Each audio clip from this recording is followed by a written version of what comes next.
Ladies and gentlemen, Diamond Podcasting Productions presents The Shoot, a pro wrestling podcast, with your hosts, Dan Burke and Drew McKenzie. You are listening to The Shoot, or watching it and seeing my pretty face at some point later on. I am your host, Dan Burke, and my co-host, back again with me, my co-captain, Mac. I guess you're the Spock to my Kirk, or we more McCoy, I guess. I guess we could go with you more McCoy. Because you're usually the one that has to tell me that someone is dead. I was about to say, he's dead, Jim. So, so I think we have kind of gotten to that bounce, like that type of relationship where it's just. What do you want, you green-blooded hobgoblin? I'll never forget waking up early when we were in a trip to Cooperstown, New York, and we were watching Star Trek TOS at 5:30 in the morning because we both couldn't sleep, and it's just like, this is one of the things that I'm checking off in my life with best friends of how we are.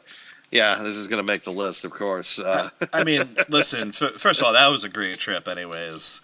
Oh, yes, for many reasons. Yes, for many indeed. And I remember that very well, getting up early because we both just could not sleep. I was sick the night before, and getting up to go to the bathroom and coming out. And I think I almost said it in tandem with DeForest Kelly. He's dead, Jim. And it's just, oh man, great times. Yes.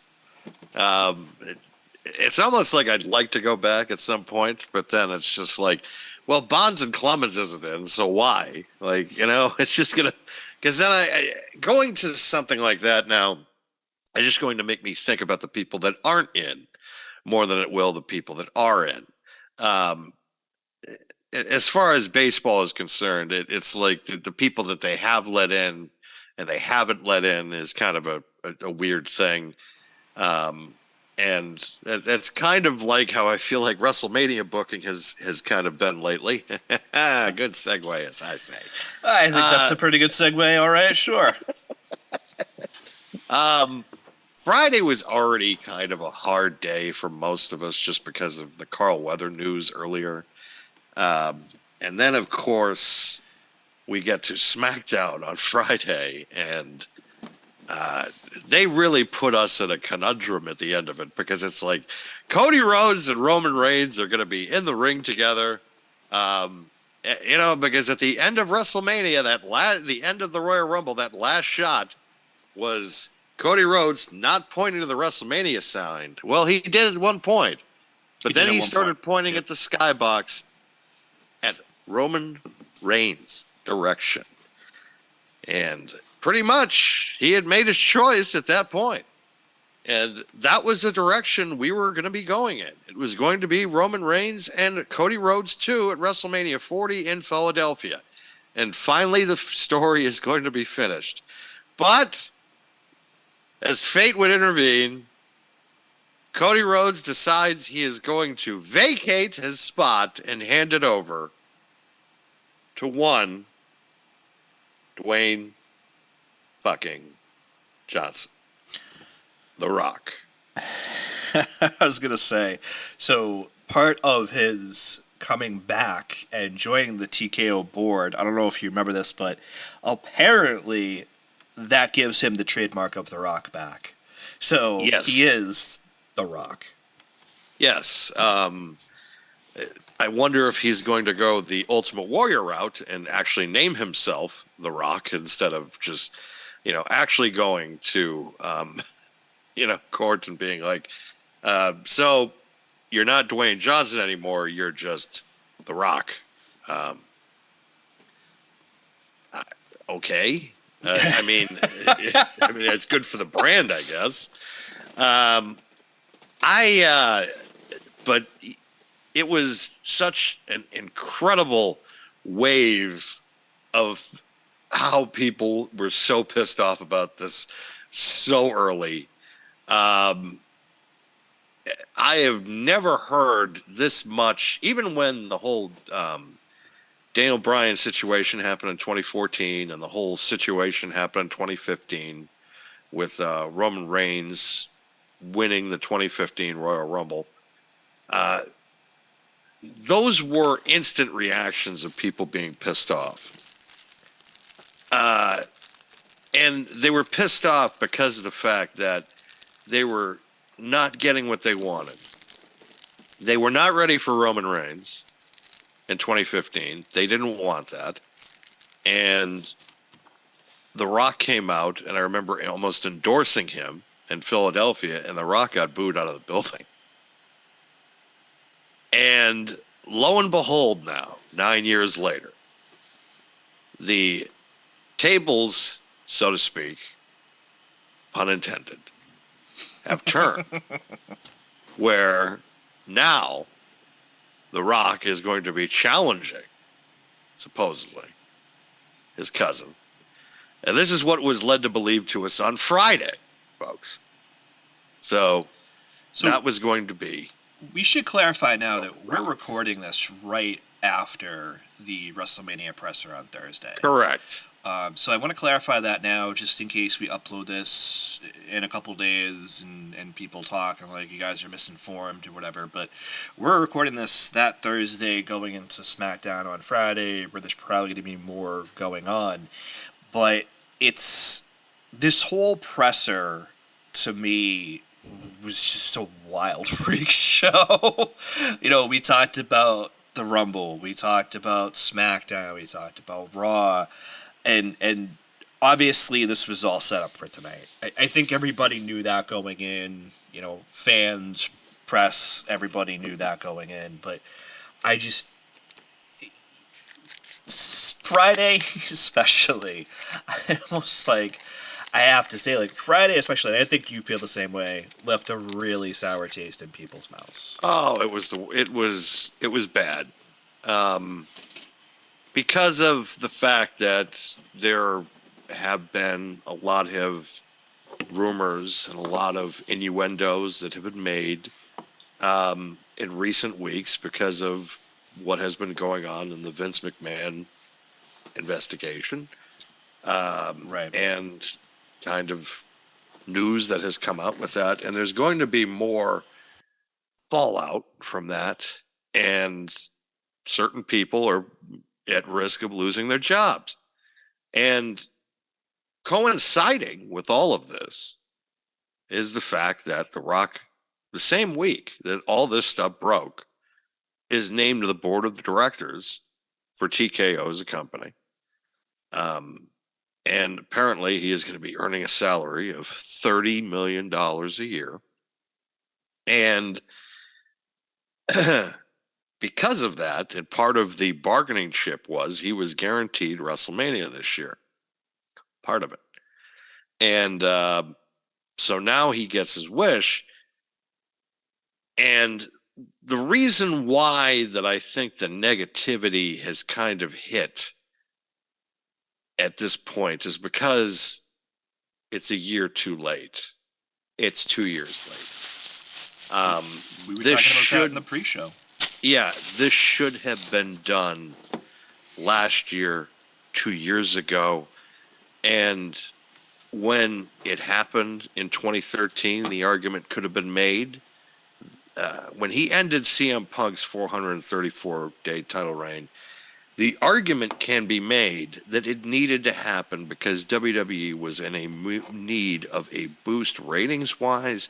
They were in a need boost attendance-wise, something to try and get that. And the pay-per-view numbers did extremely well. But we are now in a day and age of PLEs where people are not dropping $70 to $80, $100 for a show. They don't need to do that now. Now it's sub-based. They can pay a premium price of $15 a month. And if you wanted to sign up free for a month, you could still do that. WrestleMania, I'm assuming, is going to do It's going to be one of the most watched events in history, anyways. And it doesn't need Dwayne. WrestleMania does not need Dwayne Johnson this year. It does not need The Rock. They have the horses ready to lead the show. It's a completely different company now. It's a completely different perception of the wrestling business. I understand why that they feel the need to do this because of recent events. I get all that. They want to be able to put on a face of, this is going to be a big money match. This is something everybody in the world is going to want to see, which is absolutely true. The Rock is an absolute icon in the history of this industry, without question. And I can't argue that. I'm not going to not deny it. Is he in even top 10? Absolutely he is. I can't take that away from him. I, at one point, was a Rock fan. However, an educated wrestling fan now, and someone that reports on this for a living and gives his opinion on this for a living, I am giving you my honest take and saying that coming off the last Friday night and the way that this has been done has come off very selfish, because he needs this now more than they need him. So Because hold on. This is a good segue into a question, right? Because you said WWE does not need him. You're saying he needs this. yes, So is that what you believe? That he needs this more than they need him? look at his track record the last 2 or 3 years. See, I knew that was going to come up, and that's why I asked you the question. Truthfully. Look at the last 2 or 3 years in his resume and tell me he doesn't need this more than he needs that, more than WWE needs him. He But needs this do you for feel his ego. Yeah, I don't know about the ego part, but I won't disagree. Do you feel that that's... I hate to throw this in there, but I almost have to, because I feel it's a box office thing, period. But do you feel there's a correlation between that and COVID? Because let's be real, like, the whole box office around that time suffered significantly, right? Or do you feel that's him assigning himself to these projects that he can't, or maybe doesn't have the staff power to carry to be successful? Here's the big thing, because it's happened recently with James Gunn's takeover of DC. I agree. Rock I wanted say that. now. He Yeah, wanted he did. that he wanted that spot. He wanted to be able to call the shots and have a takeover with DC. He wanted it. He wanted to be able to have the creative balls to be able to bring everything to the table to take over DC. Would it have been successful under his leadership? I don't know. The problem is that he gambled and it failed. And they went the route of James Gunn. He went with a character that really it doesn't have the same. If Rock wanted to try a takeover of DC, I don't know if Black Adam was the spot to put himself in. I agree. Only because of the fact that he could have played another. It's a dry character, I think is what we could probably say, right? Where He could have been a Batman. The argument could have been made as Batman. Yeah. He could have said, "Put me as Batman," and it would have worked. Yeah. And I think everybody also could have swallowed it, because they could be like, "Well, we could give you Robert Pattinson. Fuck it, Dwayne Johnson. It is. Go with The Rock. As long as you don't do that." Because there's more people pissed off about Robert Pattinson as Batman than there would be people pissed off about The Rock, Dwayne Johnson, being his Batman. Let's face it. And there's really, to be honest, as far as the short list is concerned of guys that I would want to play Batman, is he in the discussion? Like, is he in like second or third? He's probably in second. The guy who I feel like should be Batman, Keanu fucking Reeves. Keanu Reeves, in my opinion, should be Batman. The fact that he isn't is dumb. And it's something that could save that franchise, too, and bring it back, because he just did John Wick. Yeah. All successful movies. And pretty much the premise of it was, the very first movie is, somebody killed his fucking dog, and they got 4 films out of it. Like, it's pretty impressive. It is. When you think about it, and all the plots, very good movies. They were very good movies. Absolutely. I'm kind of in the same boat, regardless, right? And that's why I asked the question about, does he need this? And I would argue that yeah, he does. Even collecting a $30 million salary from TKO now as a member of the board of directors, if he wants to stay relevant and potentially go back to movies, which I think is probably his long-term goal, I think he has to do this. I just don't like that it is potentially at the expense of those that have been there. We talked about Punk the last couple of weeks, whether it be on the show or separately, and how he's coming back. Granted, he got the injury, which does not really help, but he's going to be there for the long term. The Rock, and to a lesser extent Roman Reigns, obviously, was discussed during this presser, probably are not. I think Roman's going to Hollywood very soon, and I think that The Rock, as soon as he gets the chance to go back, probably would as well. So I think, and you kind of touched on this already, I think this story needs to be finished, is kind of how I'll give it back to you, and it does. I hope it's a fatal 4-way at this point with how they're delivering this since the press, but we'll have to see how that goes, man.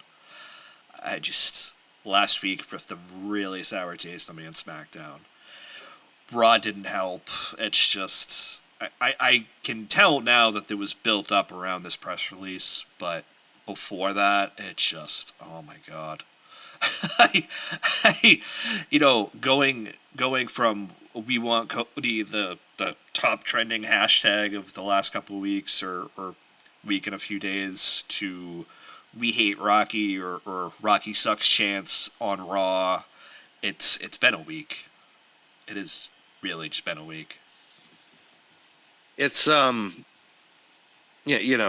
personal stuff too of what happened to The Rock's daughter on social media is disgusting and deplorable. 100%. And it's something that, look, I don't care how angry you are, you don't take out your bullshit and your feelings like that on, she's somebody in the public eye, but at the same time, she's still kind of a civilian, has nothing to do with this situation whatsoever. She's there to do a job, and the job is that, look, you're an on-camera person, you're getting a check, you're working with people that are making you better. Shut up and listen.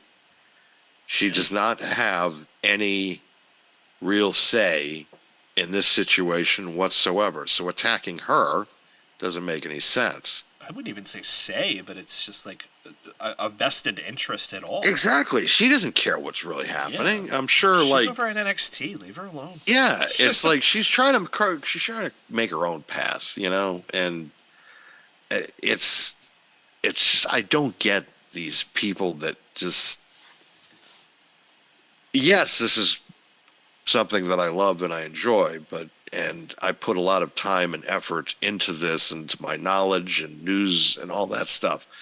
But at the same time, I shut it off and know when to shut it off and know when to forget about it. And I also know to not overreach and get angry and start yelling and attacking people online because I don't like the wrestling booking that's currently going on. Right. Was I pissed off and was I upset because, and I'm not going to apologize for this, because this is the same company that time and time again has done this. And they do this on a consistent basis where they hurt the long-term people, the people that are there and working day in and day out. They're making the towns. They're working the B shows. They're working the C shows. And some guy walks in that has done nothing for 6 months and is able to get handed a main event spot in one of the biggest shows of the year. They have done that time and time again. It is Vince McMahon booking. And I hate to bring his name up these days, but I have to say that that was Vince McMahon's logic and booking of who gives a shit if it's a part-timer or a short-term person.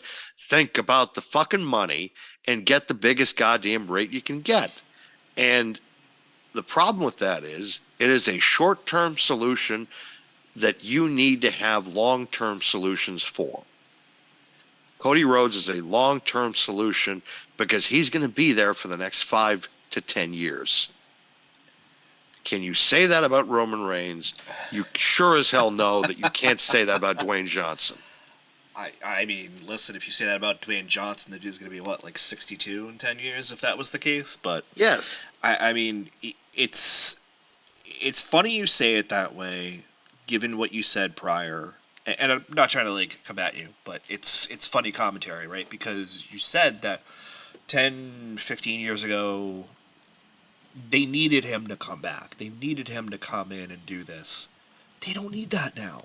No. So even if this is a short-term solution, there's no problem that needs the short-term solution. No, there's none. And that's the biggest thing. And it's literally the same with calling in Cody from AEW, right? It's not going to be a short-term thing, first of all, obviously. But it's going to turn eyes. Just like, we talked about last week about who we thought was going to be in the Rumble. A lot of us thought MJF was going to be in the Rumble. He wasn't, but that would have turned heads too. It's not a solution to a problem that needs fixing or anything of that like, but it's going to turn heads. That's what happened with Cody. Then they build him up to be this big baby face over, I think, 3 to 4 months. He gets injured. He comes back. He's even bigger baby face than when he left. He unfortunately jobs Roman at Mania, but like Mark, who we had on the show last week, had already said that he could see it, and over time his opinion changed because Roman is there less and less. And I'm not going to rehash the whole life cycle of Cody being back in WWE, but that is your long-term solution. You have effectively made him the face of your company over that 2-year span. CM Punk acknowledged it. Rock, to a lesser extent, has acknowledged it. Obviously, what's happened in the past week or so might paint a different picture, but he's acknowledged it. He said it in interviews. He said it on Pat McAfee, too, despite having maybe some uncouth words for Cody's fans, maybe in some subsects. But everybody acknowledges that he is effectively the face of the company. And it was really telling to me that despite it being somebody different each time at this press release, everybody kind of said, it's Cody's time and not so many words. So to now have this guy in The Rock come back after X amount of time, who is not like CM Punk in the sense that he's going to put over younger talent. He's not CM Punk in the sense that he's going to stick around for a long time or long term, whichever you want to call it. And he's going to be incredibly selfish and do everything he wants to make himself look good. And if anybody does not believe that, I think you need to reevaluate your sanity because he's already doing it. Why do you think he's on the board? So if there's something he doesn't like, he can overrule it. It's just, That's what you do. You work yourself into the top echelon of a company, and then you get a say, and then you can do whatever you want. And that's what Rock is going to do. And I hope that at Mania, Cody finishes the story regardless at this point, but it's something where I think we've gone from a foregone conclusion to, oh my god, please, in a very short amount of time. It's just, it's tough. It's one of those situations where I don't know what's going to happen from now to Mania. And when we get to Mania, I really hope that I'm not let down like I was last year in the main event. I mean, it is the it's a very much a situation right now where anything really can happen. It's just it.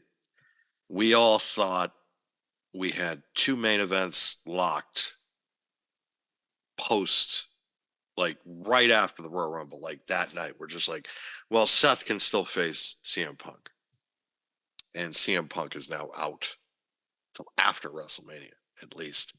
He's already had surgery. He's probably not going to be back until either early summer or late spring. So he misses that payday unless they put him on commentary, which should be the, I think, ultimate option, because having him on commentary, I think, for both nights would be fantastic. Especially him like bouncing off like McAfee, or like that would be actually really kind of funny and hilarious. Even Graves, yeah. Yeah, I don't know if it'll be Graves, only because of the fact that I don't know if if Punk and Corey Graves have kind of patched things up. Apparently, after the fallout of him leaving in 2014, him and Corey Graves had a falling out. They were at one point close. Yeah. And then after that, and if you saw the reaction from the table with Michael Cole, and I pointed it out to people, Corey Graves, the night that CM Punk came back at Survivor Series, did not look very happy. He did not. Well, I mean, that was a lot of people. I felt like. Yeah, I think, it. There were a lot of people that I don't think were happy. There's a lot of people, I think, including myself, that were just completely stunned. Yeah. Like, could not believe what I was seeing. Because I at one point believed that there was a 95% chance that CM Punk was going to be back in WWE. I did not expect it to happen, but at the same time, I did not expect it to happen, because you're just sitting there and you're like, there's so much bad blood. And the guy in charge and him, that was the problem. So all of a sudden, you see him at the end of that show and you're just like, what? But you kind of knew where that direction was going. It was going to be Seth and CM Punk at WrestleMania. And because of the injury, that's not going to happen. So now what's Seth going to do? At the end of that presser, him and Cody are like side by side against Roman and Rock that are side by side. So where does that leave where does that leave Cody? Where does that leave Rollins? Where does that leave Rock? Where does that leave Roman? Because now they're allies. They're up here. They're almost like teaming up to go against the other team. So are we going to get that now at Elimination Chamber? Are we going to get that setup of the four of them are going to go at the mix at Australia? I don't know, because Rock is not supposed to be at that show. Roman is not advertised to be at that show. Is this something they do down the line? I don't know.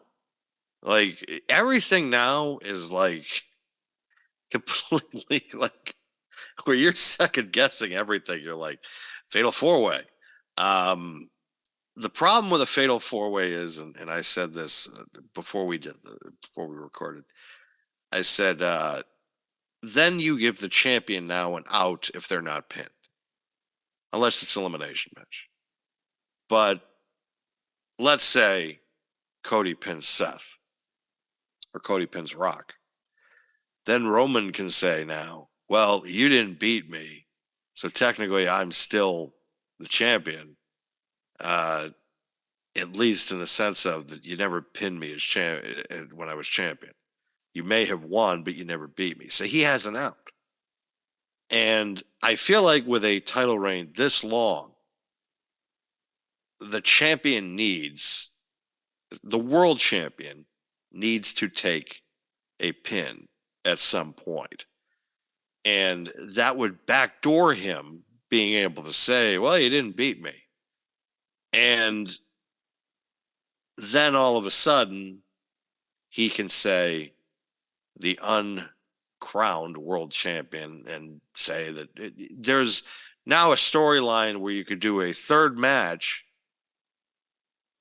next year, which I don't know if they want to do 3 in a row with Roman and Rhodes. I don't know if you want to do that. I don't think they should, though. I think maybe if they were to do it at like SummerSlam or something. That's true. Or do it at SummerSlam, where finally now Roman can say a definitive winner and champion, which I think would right. Because Cody winning, people are happy with it. Roman losing the title, people would be happy with it.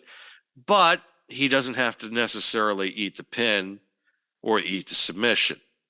So that gives you now an out. Plus now you have a definitive world champion. Rollins can also, maybe they do the multi-man match, because then Rollins now can have time to break and not have to also be completely having a 25-minute match with somebody else, a one-on-one match. He can at least at that point be do my spots for a few minutes, rest. Do my spots for a few minutes, rest. That also is going to be able to help Rock with his cardio issues that we've noticed. And I think if you're real 100%. Smart, you notice that he, even when he throws a clothesline, sometimes he seems winded.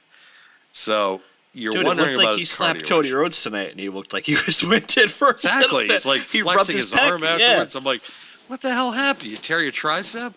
Like, it's just all these.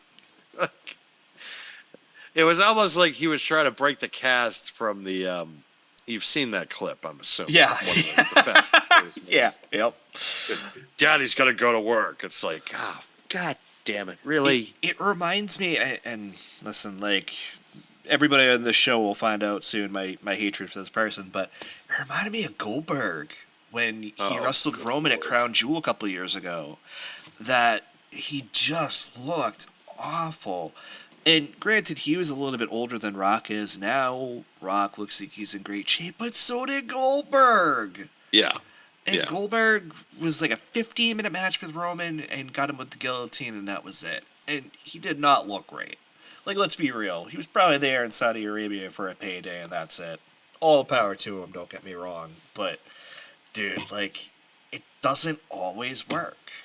And you talked about having a fatal 4-way. You could do a tag where the person who gets the pin gets both belts. You could do what we talked about, whether it be something to that effect with nothing on the line, but he's able to maybe bank it then until SummerSlam. Like, there's multiple routes they can go.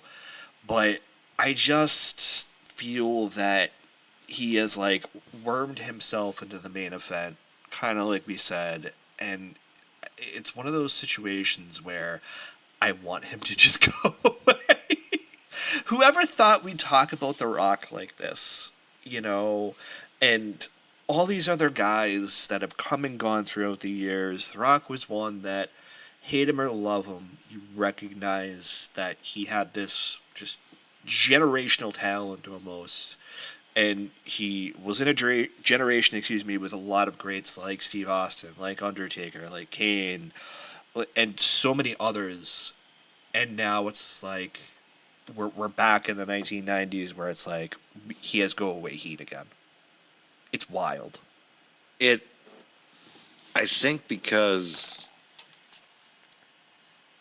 the long-term people, and even a lot of the casuals, have moved on. And I'm not saying that in a negative light, but I'm not saying they've moved on from The Rock. I don't think anybody really has moved on from him.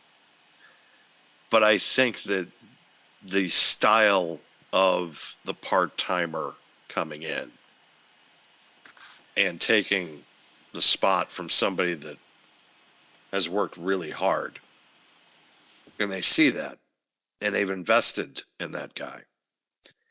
They're tired of them having to lose out to somebody that only clocks in when he feels the time is right for them to come in. They've seen it enough with Roman Reigns. Recently, they've seen it with redacted Brock Lesnar. They've seen it with The Rock. They've seen it with John Cena. They're tired of it. The audience is tired of it. The audience wants to be able to come into this, and they have faith in the creative process now. It's amazing the amount of work that they have been able to do creatively with this talent. And everybody is happy. It's harmony in the locker room. And everybody was united, I think, and understands what is happening. They're all pissed off. And I think, too, they're at a point where they're like along for the ride because they don't know where it's going to go. Cody probably knows every step that they're going. Roman probably knows every step they're going. So does The Rock. And I would even argue Seth probably does too at this point. I think they all know. They all know where the direction, I'm sure, is going. Well, I think those in the main event is what I'm getting at. Right. They're keeping it close to the chest. Right. And they're also not selling it backstage, which creates an atmosphere of where I think even the boys are probably in the back and they're just like, what the fuck is really going on right now? Probably. Yeah. And that creates a really fun environment, but also you don't want to get like when you start working the talent too, it just makes it better, I think, creatively. It also makes it kind of like, where is this going? Like, because they're used to one thing, and now they're just going to get shown something completely different because this is the direction that everybody kind of figured out. Everybody was just like, oh, Cody and Roman again. Everybody had kind of pegged a year ago, 9 months ago. You kind of felt at the end of last year, there's a good chance that next year this is going to be the matchup. And now, 2 months before the show, the week of the Super Bowl in Las Vegas, they hold a presser 3 days before the actual game in Las Vegas. People come to it. It felt like a UFC thing. It felt like a weigh-in. And the show now is not for another fucking 2 months. It just goes to show you what Ari Emanuel, Mark Shapiro,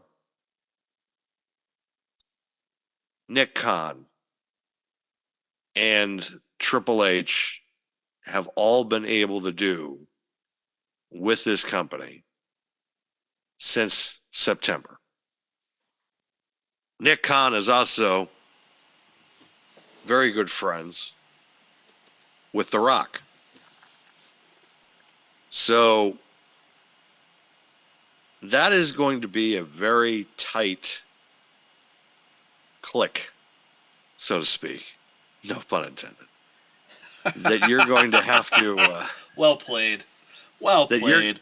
you're going to have to kind of it's almost it's unstoppable because you have these guys that have all they have done.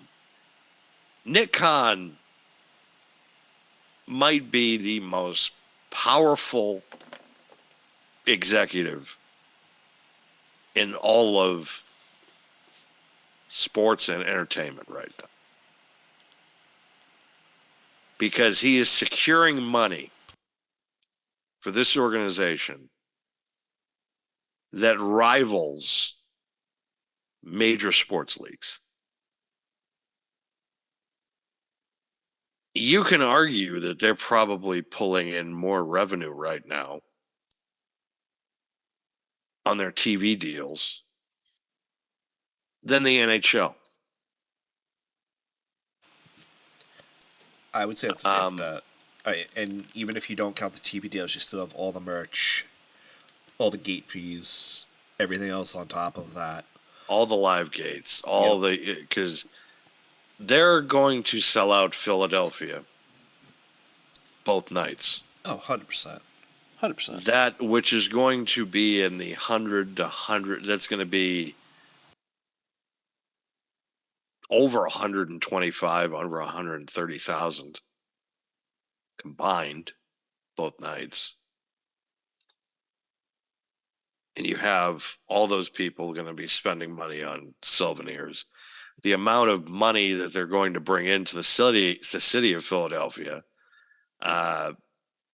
That's why also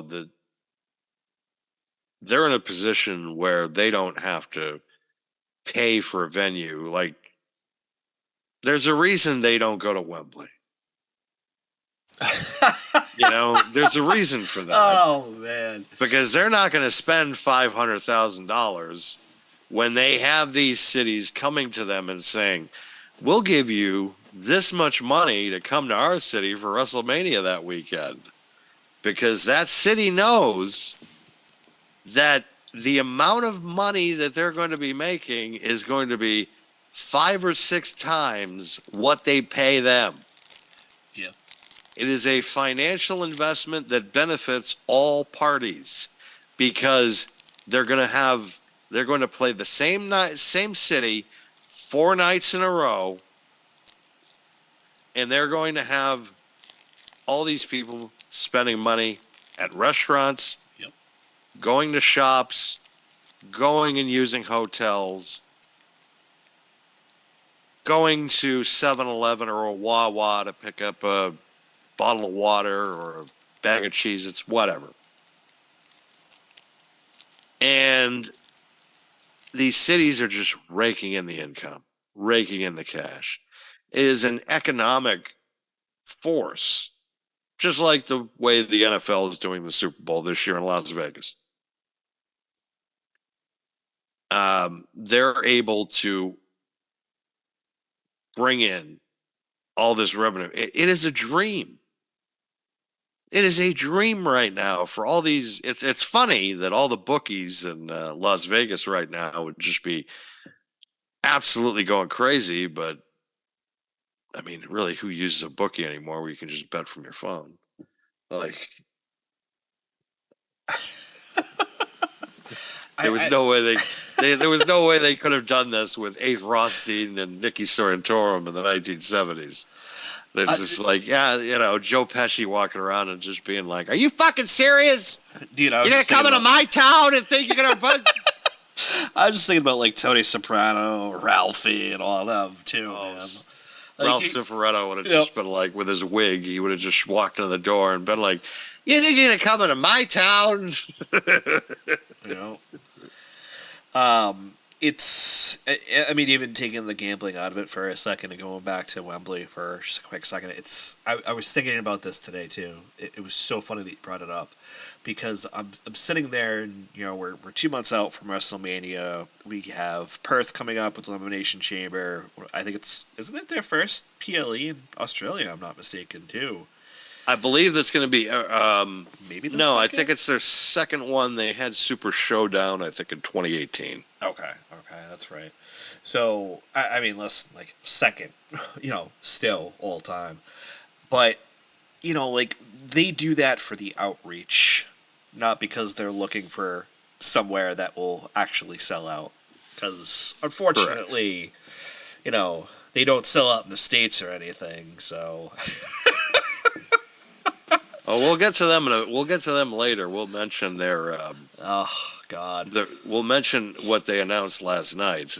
Considering the fact the show's going to be happening in our own backyard. That's true. That's true. So we feel like we kind of. It's funny you say that, because had you not said that part, I would have been like, "What, did he have another announcement or something?" Because Tony Khan loves his announcements, but it didn't work last night. I read the ratings. Yeah, so I'm not surprised, because I don't think it works. Did not work. Yeah, I don't think it works any night. Just saying. He can't go to that. He can't go. It's just he can't go up that sleeve anymore. That ace in the hole is dead. He can't do it. He can't do it. One of the friends of the show, I don't know if you saw this Facebook post. He posted something along the lines of Tony Khan has an announcement, and it's like a sandwich, just something like that. That was awesome. Yes. Tony Khan has an announcement. It's a grilled cheese sandwich. Ah, yes. God, he's. It was funny. He was texting me earlier because he's just like, "I'm at Disney. What's going on right now?" I'm like, "We don't know. No one knows.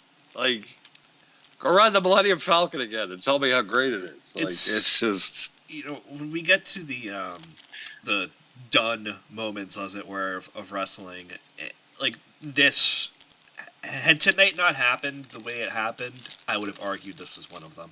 Oh yes, no. This if this was a shoot and the end of, and that was the last image of WrestleMania with Roman still champion, of him beating The Rock. Yeah, there was a good chance that I would have just been like, well, fuck it, I'm not even going to watch Raw tomorrow. I mean, listen, I'll tell the story. You know it anyways, but I'll tell everybody else. Last year for Mania, I was actually in NYC. I had vacation planned. It worked out. So I'm like on my phone watching WrestleMania. I remember this, yeah. And obviously, as everybody knows, WrestleMania, especially if it's actually in the States as opposed to like other countries, the time zone differences, like Crown Jewel and stuff, it's late. I watched night one. Night one I thought was great. We'll talk about the alumni, as it were, that you mentioned too in a little bit, but I'm watching night two. I'm watching the main event. Cody comes out, hugs Brandy, hugs Liberty. She's got the headphones on, etc., etc. Cole's going nuts. It is what it is. Roman comes out to the pianos, starting the theme and everything. And, the match is going good, and like Cody has said, and Dan echoed this earlier, where it's like, okay, he has him. And then out comes frickin' Solo. I legitimately can't remember, but I'm willing to bet, if not believe, I threw my phone across the room.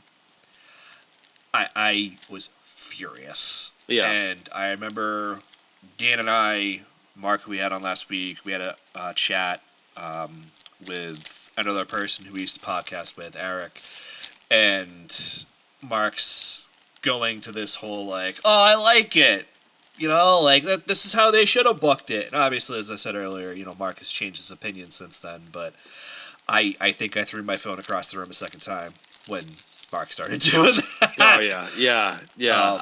And I believe I was texting you either that night or the next day, like, I can't believe this. I couldn't. It was just that bad for me. I was talking to John that night, who is my co-host on Pro Wrestling World Talks. You can find that on Spotify and on Apple. I love how I put that on the podcast description, by the way. Yes. So I've already plugged you. Yes. Just through text, but yeah, go ahead, get your shameless plugs out now.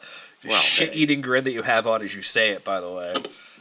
I love doing that, because it's just like, but also at the same time, I have to do something every so often on here.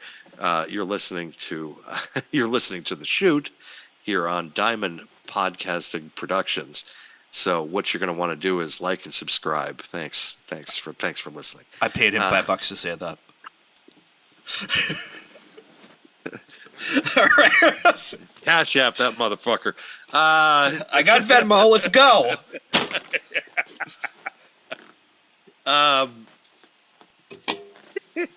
The funny thing is, my dad, because I just said motherfucker, which is a good thing that I just don't try to How swear. do we in the go? first, Wait. like, 2 or 3 minutes. No. No. How do we go from motherfucker to my dad? No, so what happened is Okay. my dad called me this week, and he listened to the episode, and he was like, you swear a lot. I feel like I failed you as a father. It's like, I would have picked it up somewhere else, Dad. It's not just how you did it. And it probably would have been me. Well, I could have just talked about our drinking stories, and Christ, like, just Which some of your the dad hard- is part of one of them, so I mean, He's part of many. Like, he's at least one. But yeah, that's true. He is part of many. oh, the WrestleMania 25 experience. No, we're not talking about that. Oh, Listen, I do want to touch on something you said, though, because I think it's important that there is that distinction, right? So you mentioned guys that came back and, whether it be big events, mostly Mania, obviously. But the thing is, and why I want to bring it up is because this has happened the last 2 to 3 that I've at least been rewatching lately, obviously, as the new ones. But, there was a time I stopped watching for a long time, as we'll get into for the done part of this show. mm-hmm. But, we have guys who have come back recently, like Edge, not in the main event. Guys like Steve Austin, who, very similar to what we're talking about with The Rock, not in the main event. You have other guys who have also come back and same situation, not in the main event. That, to me, speaks volumes of the fact that they feel The Rock can pull the main event. And I'm not saying he can't, but it's one of those situations where those other guys that came in, they know their place, man. Did Rock come in main event? No. He had really just whatever match, I feel like, with Omos, which, I felt like they wanted to build that up like an Andre moment, but it just, it's Omos. Nobody cares. No, they were just happy to see Brock. Yeah. So, that's the big thing for me is that, all these other guys that come in, they know their place, they know they're part-timers. Like, you look at Edge and the feud he had with Balor and Judgment Day and all that, and it was good.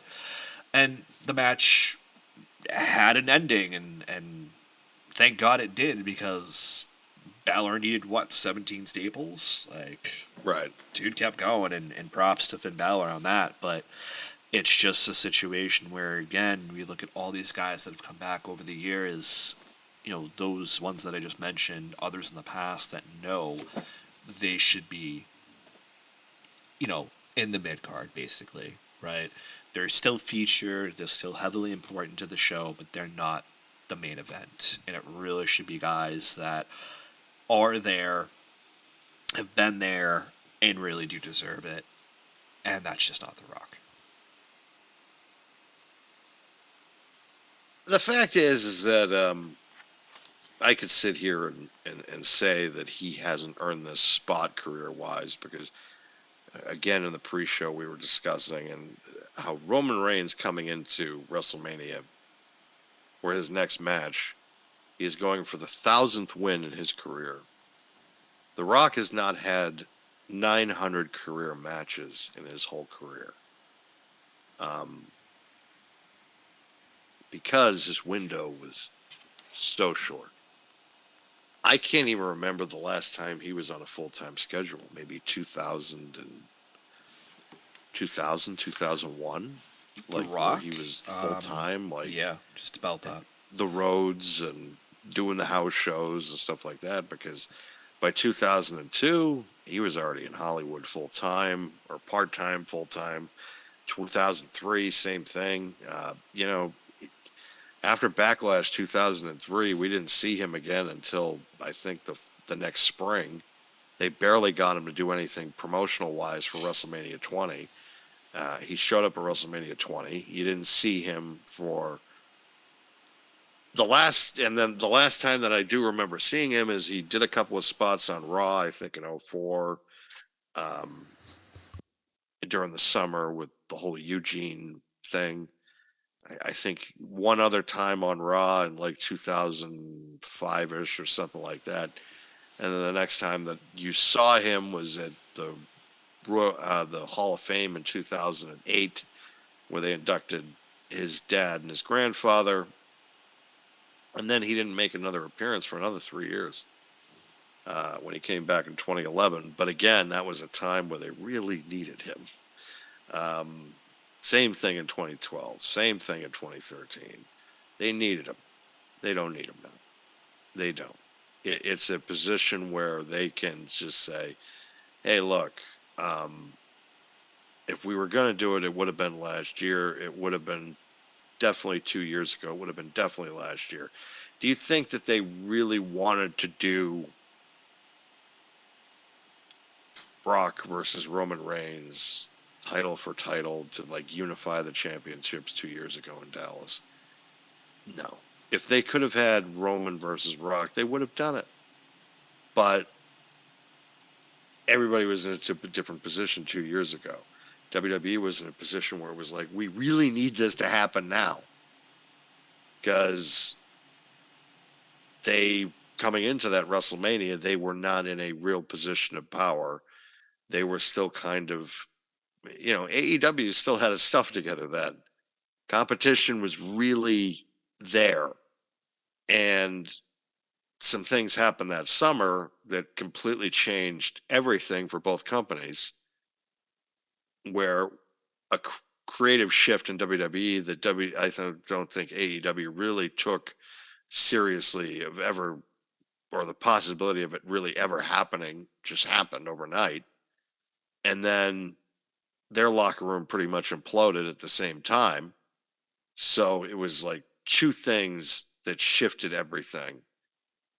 And even when the creative shift was even going to get challenged again in WWE, AEW really didn't recover. And now there is no chance of another creative shift really happening in WWE again, unless some things are found out of who knew some things.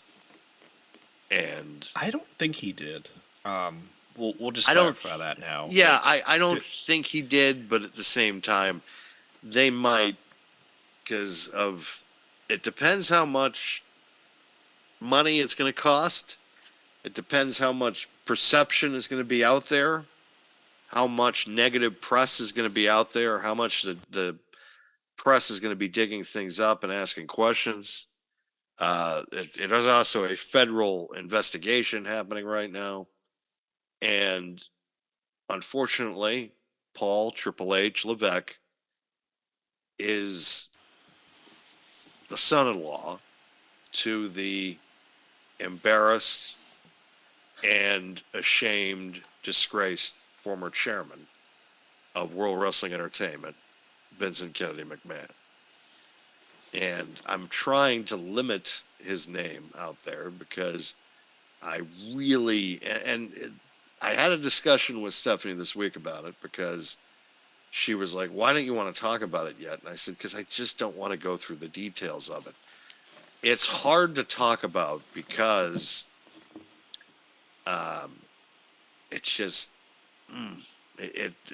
I don't like talking about it because it gives me feelings of just a certain sense of dread that talking about it. But it is something, it's kind of unavoidable, because it's just, it's one of the black clouds that are just hanging over the industry right now as far as news and perception and things of that nature.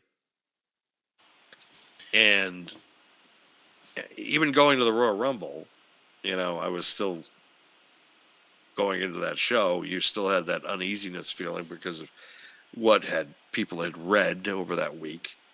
And then leading into what has gone on recently and this week of The Rock being in the main event scene, taking trying to, I think, defer from people being outraged over the McMahon stuff to kind of keeping it which that's more of a general public thing. I think everybody that's a wrestling fan is kind of looking at it and saying, yeah, we're appalled. We definitely think that it's terrible what he did, but we're also not surprised because this is just who the fucking guy is. Yeah.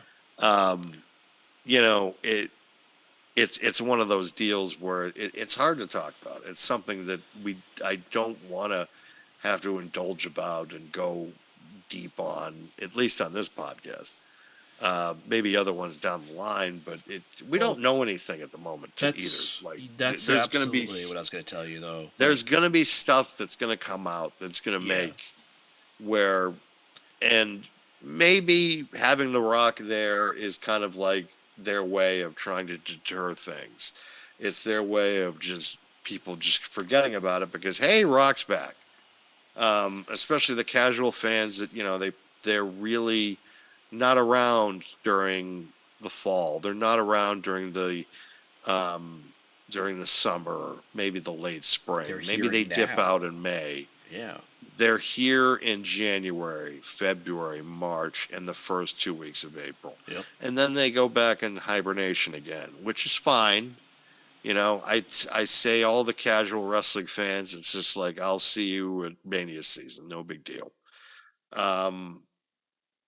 Because I get it. I get it completely. And a friend of mine, I was talking to him earlier today because he was just like, you think you jumped the gun a little bit? I'm just like, I'm not apologizing for it.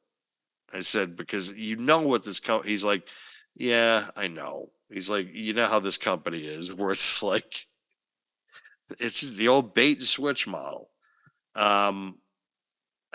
If they stuck with, where Cody doesn't want to face Roman, so he just gave a spot to The Rock. If that was the way it was still kind of perceived coming into this episode was going to have a hell of a lot more vitriol. I was going to come on to this at the top of the program, and I literally was probably going to go on like a 20-minute rant and just being like, how this company is just never going to be able to get their shit together. They have their head up their ass. Yeah. But now that things have taken place tonight at the presser, it kind of puts me in a perception of, well, I really don't know what they're going to do.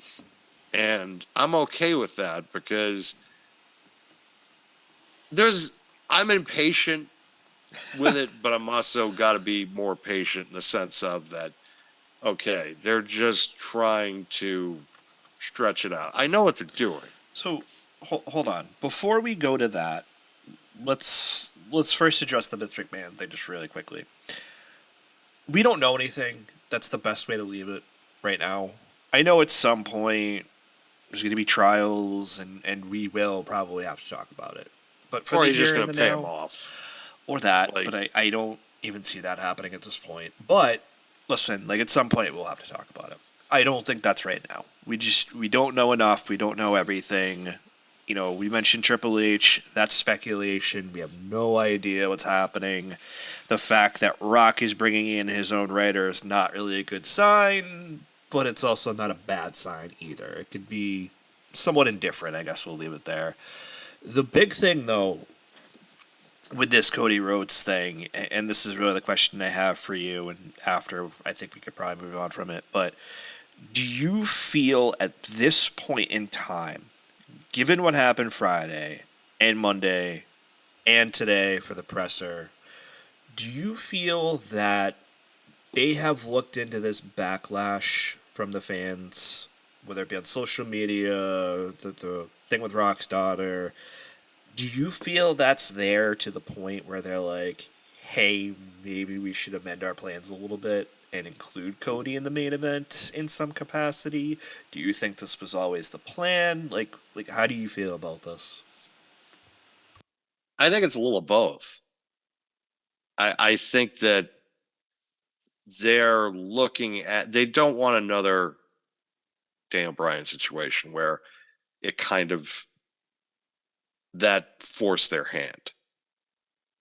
in retrospect. I feel like if that's the case, though, and I'm going to cut you off, but if that's the case, this situation, they created it by having him come in and do this. Without question. They created this.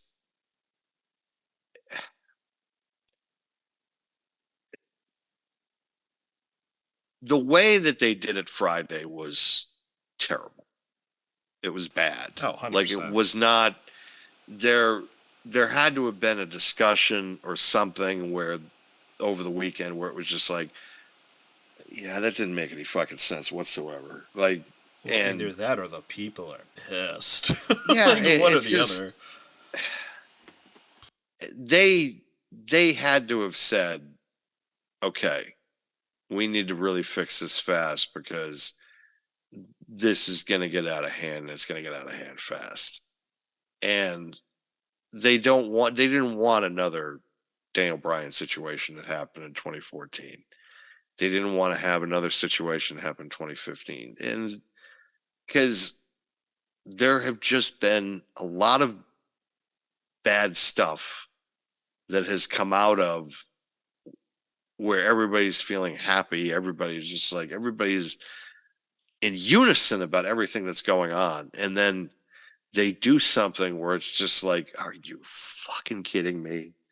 They've done it time and time again.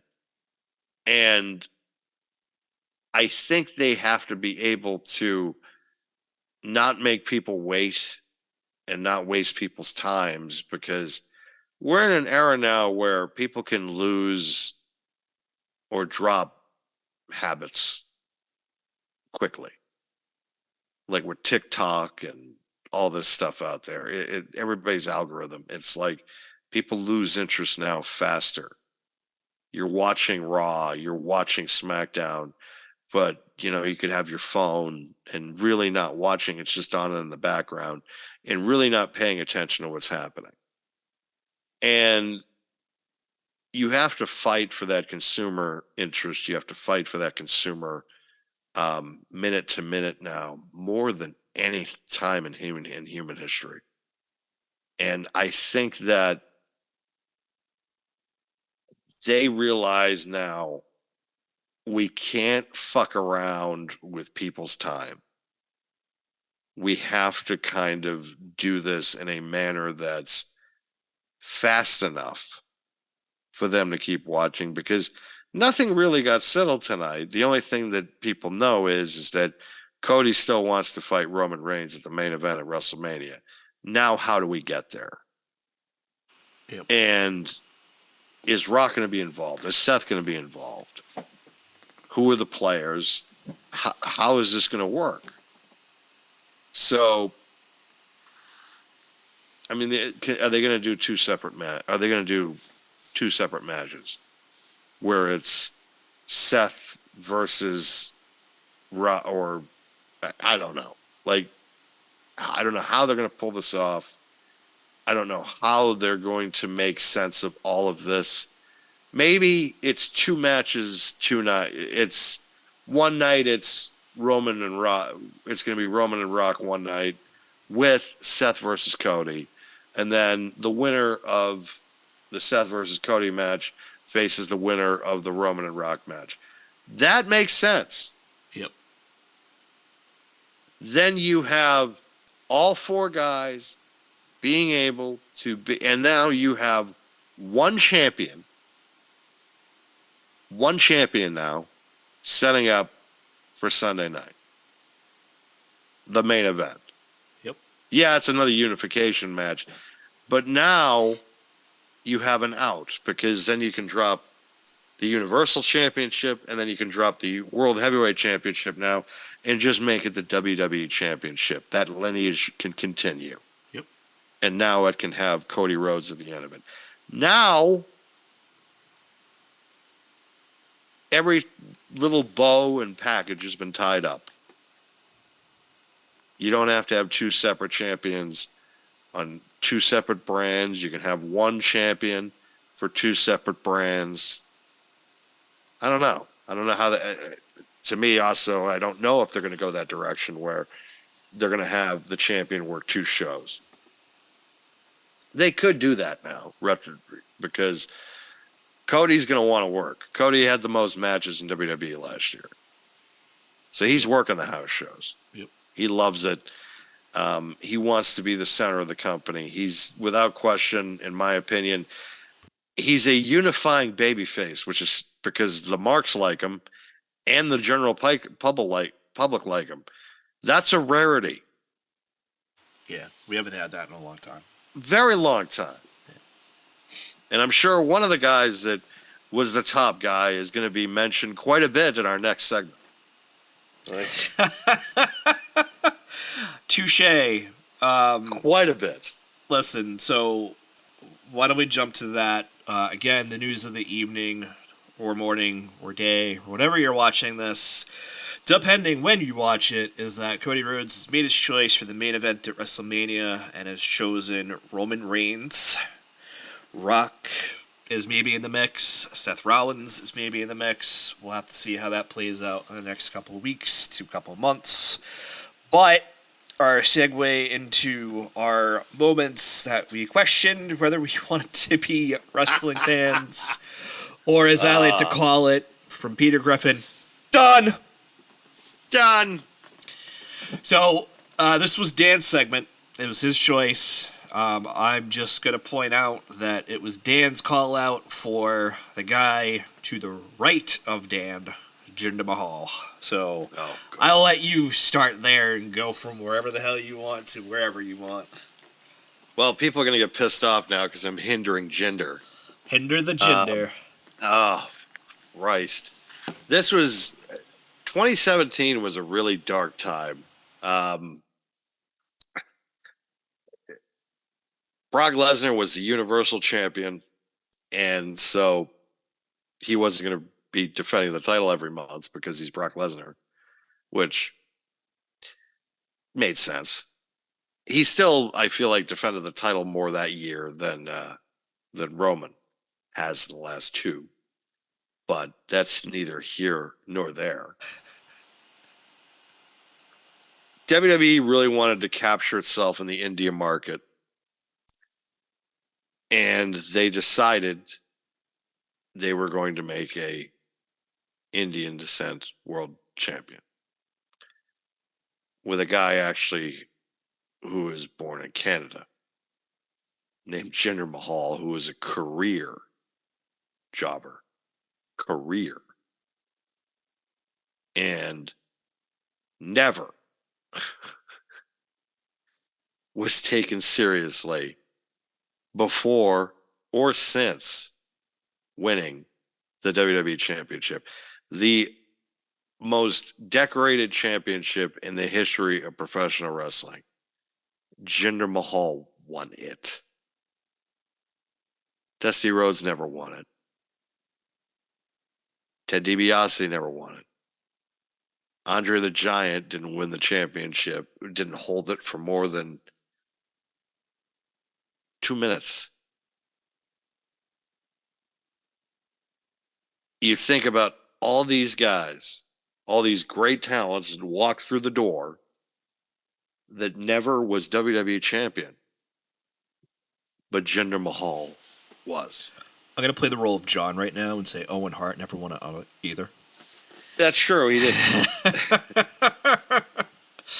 I mean, listen, this was a time when I was not really a fan. Oof.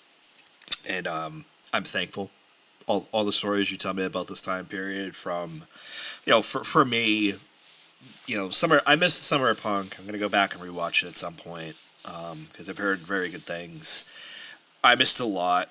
You could say a lot, but just the one thing I have to mention about Jinder Mahal that I think a lot of people fail to realize too is that what Dan said is true. First of all, he was a career jobber. He was a WWE champion, and Dan just listed a bunch of names, and there's so many others that never held that championship, and it was very prestigious, obviously, throughout the 80s for one person on the slide who held it for pretty much the longest time. We're not going to count the other ones, but post-WrestleMania held it the longest. Roman Reigns still has not touched that yet. there's a chance he might not.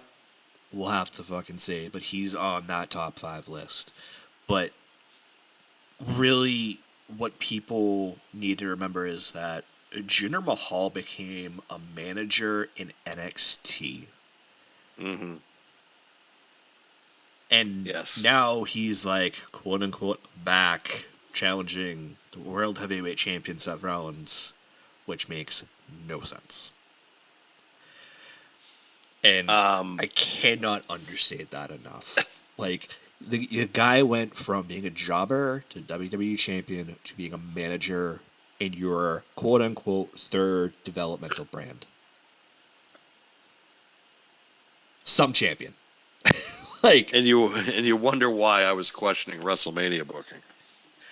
yeah. I mean, when you put it that way. Like, one of the best, there's a lot of bad things that you can say Brock Lesnar has done booking wise and in his personal life. But you can say a lot of bad things. But there's one bad thing you can't say, because they were supposed to meet they were going to do Survivor Series 2017, Jinder Mahal and Brock Lesnar. Brock Lesnar, when he heard about this, said, "Yeah, that doesn't work for me, brother." And Creative control, brother. he told them he wanted to work with AJ Styles. And AJ Styles won the championship on a SmackDown in London. It was a random London show. And I remember I got a text. A buddy of mine texted me and said, "It's over. The national nightmare is over. And AJ is champion." And I was like, I said, "So we're going to get Brock Lesnar versus AJ Styles." And I'm like, thrilled, and it was fantastic. The match was absolutely brilliant. And AJ Styles also became champion for over a year in WWE. So there were some good things that came out of it, because there were other things that went on that still had me interested, but I was really scaled back. Like, I didn't want anything to do with his championship reign. I'll tell you the lowest moment for me was in that reign that I really thought about, this is it, I'm done. And it was SummerSlam 2017. Shinsuke had just been brought up, I think, after WrestleMania. And his championship reign, so he was NXT champion and lost the title and then got brought up. So he earns the number one contendership, and it's going to be Jinder Mahal versus Shinsuke. And I'm thinking, finally they're going to fucking pull the trigger. And they use the exact same finish of how he beat Randy Orton for the title against Shinsuke. Yep. It was distraction, Colossus, 1, 2, 3. And I wanted to punch my TV. Oh, so pretty much, Roman's entire reign. Yes, it was. It was so lazy. Yeah. And I'm just like, and Shinsuke was hot. White hot. At that time, yeah. And listen, I didn't watch at that point, but I knew how hot he was. I he remember was hearing about so it all the hot, time. and then all of a sudden it's just like, meh. You did it again. And so I had to wait another 3 months before Brock Lesnar was just like, "Yeah, this doesn't work for me, brother." And we got AJ Styles as champion. That was, yeah, that was, I think, the first time that I really started to question Vince McMahon being in the creative process still. Oh, that was the first time? Okay. That was the first real one of, I think he's losing it. It finally kind of hit me. I was just like, that I think that's it. This is, no one with sound mind or body is going to come up with a decision like this. I mean, listen, we talk about Vince's booking, we're talking about our done moments in wrestling, and I have to be 100% transparent that it was Steve Austin walking out. That was so. Those that don't know the story, which I feel a lot of people will, obviously some don't, but the whole process of Steve Austin walking out was that he was supposed to have a match with Brock Lesnar. I believe it was a King of the Ring qualifier, and he was going to do the job for Brock. As Dan covers his camera, it just stunk for me. I was not a fan of that. I was a huge Steve Austin fan, and a lot of people still were at that point. And to have him leave over this just was awful. And even Austin himself went to creative, like, hey, this doesn't make sense. Why am I jobbing to him? Why am I not having a big marquee match with a guy like Brock? Why am I just gonna do a job for him in some random King of the Ring qualifier? And the reason I segued from Vince is, obviously at that point in time, it's the early 2000s, Vince is very much still in control of creative and still writing all of those storylines on his notepad, for Christ's sake.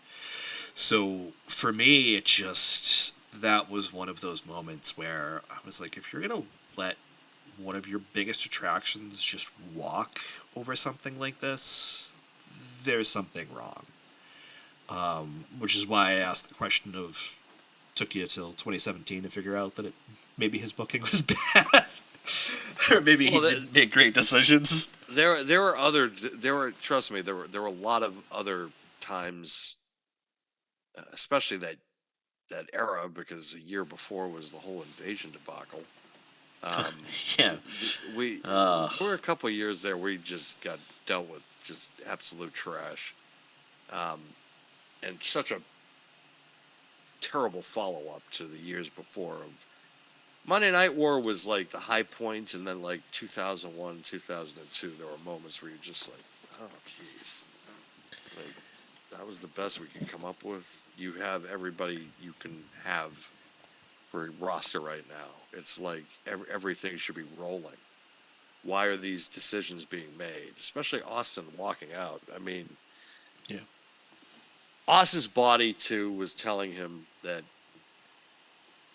dude, it's over. Listen, I'm not going to dispute that. Yeah. Like, listen, like, that, there is no way to dispute that, right?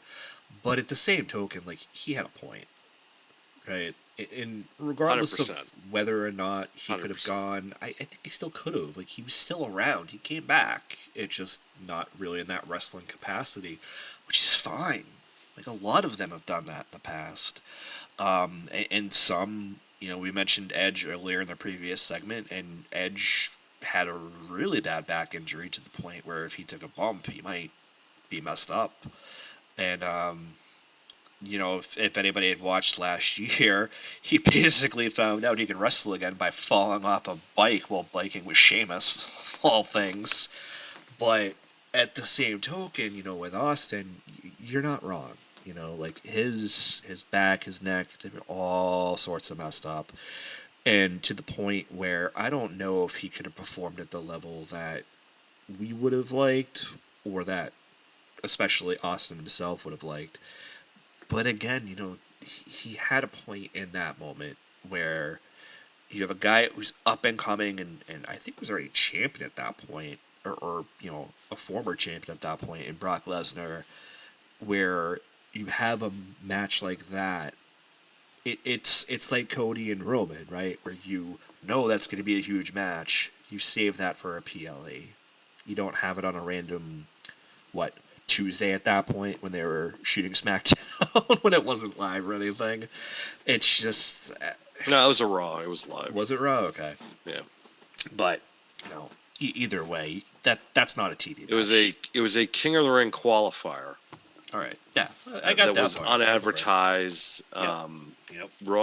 This was Brock's pretty much. This is his third month in the business. Okay. And so For some reason I thought it was like a year. Yeah, no, it was 2002. He was going to be champion coming into just after SummerSlam, because that was when they had SummerSlam and Rock. So, but shouldn't have been booked. Like, sorry, not for fucking throwaway on Raw Live. Well, that's what I'm saying. It just doesn't make any sense. Yeah, like if you book it at King of the Ring as like the finals to crown the king, okay. If you book it at a PLE, either under under circumstances, any PLE or pay per view back then, obviously, okay, but not on Raw, not on advertised. Like it, he was right. Yes. He was right. Like no matter what, I hated that he walked out, but he was right to do it. 100%. It's the only one that I actually agree with. We're not going to talk about only the other one that I actually agree with. Well, it's the fact that he earned the right to say "fuck you." Oh, like, 1,000%. He was the savior of that company. If it wasn't for him and for his work and everything that they had done on the T-shirt money alone that he brought in, he had every right to say "fuck you, I'm out." I think I had at least 3 Austin shirts. You know, like you're 100% right. Many. Yeah. So many cool shirts. I think I had like 2 of the skulls. One was like just the regular the white one with white on it, and the other one was like a camo smoking skull one. It's just like everybody back then had like Austin T-shirts, whether it was Austin 316, the what shirt, the smoking skull shirts. You know, like everybody that was a wrestling fan back then had Austin shirts. I know a place you can still buy them. They have all the old designs. Oh wow! So you can get the what shirt, you can get the Austin 316, the Bionic Redneck one, and the blood from a stone one. Okay. Yep, yeah. That one too. I'll have to actually send you the link. Yeah. Like, you might. I think we might have to send it to everybody. Yeah. Yes. People listen to this now like, oh my god, we can buy Austin shirts still? Cool. Oh my god, really? Like, literally, they got the only one that they don't have, which I've kind of asked about, was the Other Side Jackass one. Oh, yes. I've always wanted that shirt and never been able to find it. That's the only one. I think it even has like the F Fear Drink Beer one, which I think we all had at one point. Oh yeah. What are you trying to imply, sir? Nothing. We were good Christian boys. Okay, yeah. We were good Christian boys like the Young Bucks. We didn't do any of that. Oh no. We did none of that. All right. Anyways, on to my next one, which is to the left of me, I guess, depending on how we're looking at this. David Arquette as WCW champion. So, I need to specify for those that don't remember this. There was a movie around this time when this happened. Foreign Objects! Called, I think it was Ready to Rumble, right? Yes. Yeah, Ready to Rumble, and it was basically about wrestling. Had a lot of WCW alumni like DDP and others, but DP, Dime Dallas Page, was heavily in this movie. And it featured the triple cage, which obviously WCW took the idea right from that movie to then implement later. And the star, quote-unquote, of this movie is none other than the man of the graphic, David Arquette. So to advertise this movie, this had to be like 2000, I feel like, because this is when WCW in the year 2000 was going way downhill. Year 2000. Yep. And, decided that not only should they advertise this by having the cage, but they should also advertise it by having the quote-unquote star of the movie be your new WCW World Heavyweight Champion. Thankfully, this happened in the year 2000, and a lot of us that watched WCW at that point have stricken this from our memory. Compared to their numbers 2 years previously, not many people were watching WCW. They went through that huge reset in April of that year when they had the Bischoff and Russo union, uh, so to speak. Oh, should we talk about his world championship reign too, since he's on the slide too? No, we shouldn't go that. But I think we're just trying to give people context on how this lane brain idea of why David Arquette, Dewey from fucking Scream, Dewey from Scream. Let me repeat that. Fucking Dewey from Scream was now the WCW World Heavyweight Champion.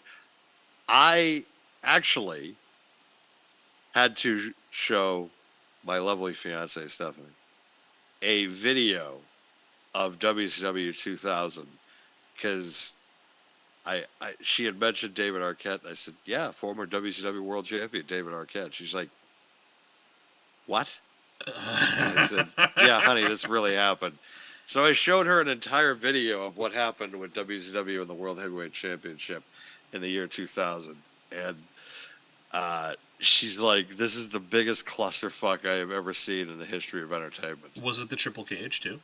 Yes, it was the Triple Oh, Cage. of course. Yes, that was so. David Arquette was friends with DDP, and in that Triple Cage match, he turned heel against DDP and helped Jeff Jarrett win the Triple Cage match.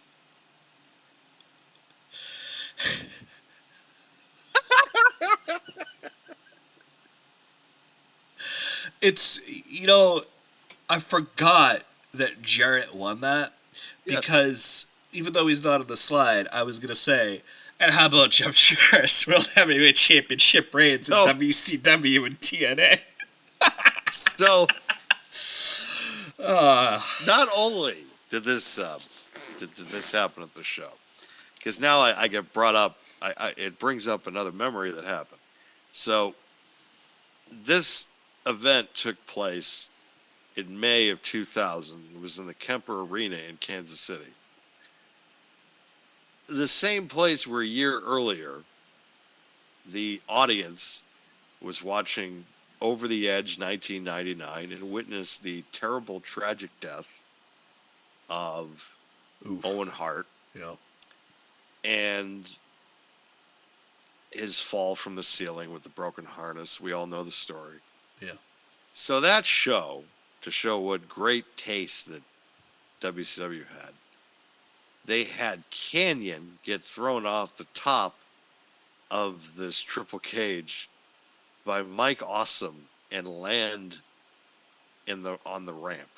Yeah.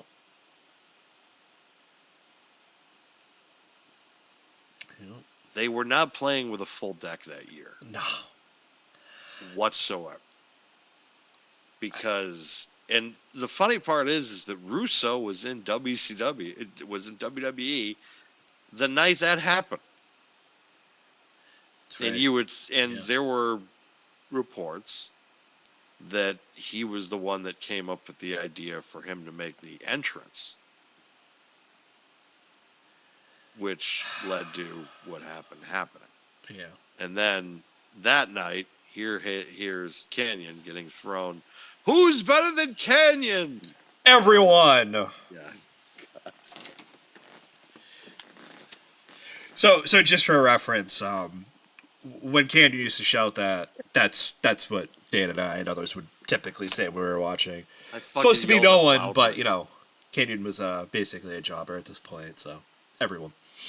And so I liked him better when he was Mortis. No comment. We're not going to go there. No comment. But this was bad. It was terrible that an actor was the WCW champion. I remember they actually had Kurt Russell make a cameo on Nitro one night because Courtney Cox was talking to David Arquette. Courtney Cox at the time was his wife. and they were having a discussion about him being like WCW champion, and Kurt Russell kept over. And he's just like, can you believe this? He's WCW champion, and Kurt Russell openly laughs and says, yeah, right, and walks away. And David Arquette was going to hit Kurt Russell with a chair. That was one of the only few good things that came out of that. Another good thing that did come out of it, which I have to completely and utterly credit David Arquette for, was the fact that he took his bonus money and all that stuff and donated it. Well, number one, he bought all the guys' drinks with the money. Yep. All the talent. And he gave the rest of the earnings and his bonuses and all that stuff to the families of Owen and Brian Pillman. Yep. So a very classy guy who knew that he really didn't deserve this honor, but still did, I think, the absolute most with it. Yeah. So 100% he did. Yeah. He showed respect to the business, and that's something that I can sit there and kind of say, okay, it was a complete bust, but it's still funny that it gets brought up still of just, but also it's like, really? That happened? Yes, it did. It absolutely happened. But that's why this had to get included, right? Yes. Like, it's a situation where I respect that he had enough respect for the business to give something back to, you know, the families of those that experienced tragedies, to buy the guy's drink, whatever else have you. But why, in the grand scheme of promoting this movie and the wrestlers that took part in this movie, are you giving him this championship? It just was the strangest way to do things. But, you know, the year 2000. So, in the year 2000 as well, I do want to stick with Russo for a second because he is in the slide. I'm not going to focus on his world championship reign because that's just a whole can of worms. But Bro! Come on, bro! Jeez. I can't. Dean, we're in the greatest city in the world, Long Island, New York. It's Yeah, not a city. that's you not a fuck. city, bro. That's a region.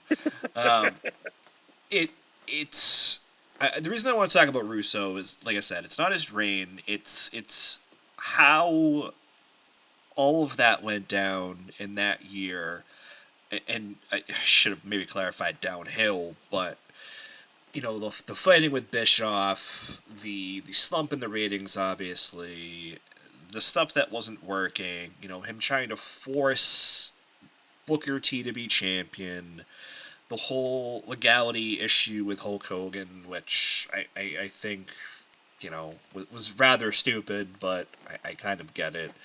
But this whole having Jarrett lay down for Hogan, and then invalidating that, and just completely changing the card after Hogan's already on the plane.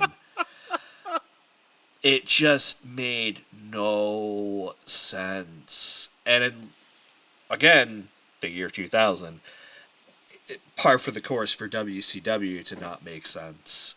It literally, you know, Dan and I have discussed this in the past. I think we even talked about it a little bit last week, where we were those types during those 83 plus weeks that were switching back and forth constantly. If one went to the commercial, you were flipping back to the other. Yep. Thunder, when it came out, I thought was awesome. And, you know, obviously SmackDown came out later, and you had all these other shows. You had Heat, but Monday Night Wars, you switch between the two constantly. And after, I would say, when Austin won the Rumble especially, it is kind of the point where I stopped. I said, I don't need to switch anymore. Right. I don't. And obviously there's other reasons for that, which is also on this slide, I feel like. But, you know, having watching Jarrett lay down for Hogan. Hogan basically explained on the mic, on a hot mic, why the company was awful, calling Russo out about it. Russo stripping him and invalidating the title win after Hogan's already on the plane, and then having a championship match, which I guess was it a vacated title? I don't even know. That part never made sense to me. Between, I believe, Booker T and Jeff Jarrett. It was like, what is going on? That that is the only time, and I've seen the Dark Side. I don't know if you've seen the Dark Side. I've seen that one. Yeah. Okay, it is the only time in history where Hulk Hogan and Eric Bischoff look sympathetic about really anything. Yeah, because they got true. blindsided by this. Yeah, like I said, they were already on the plane. It was crazy. not what was discussed, and the fact is that Vince Russo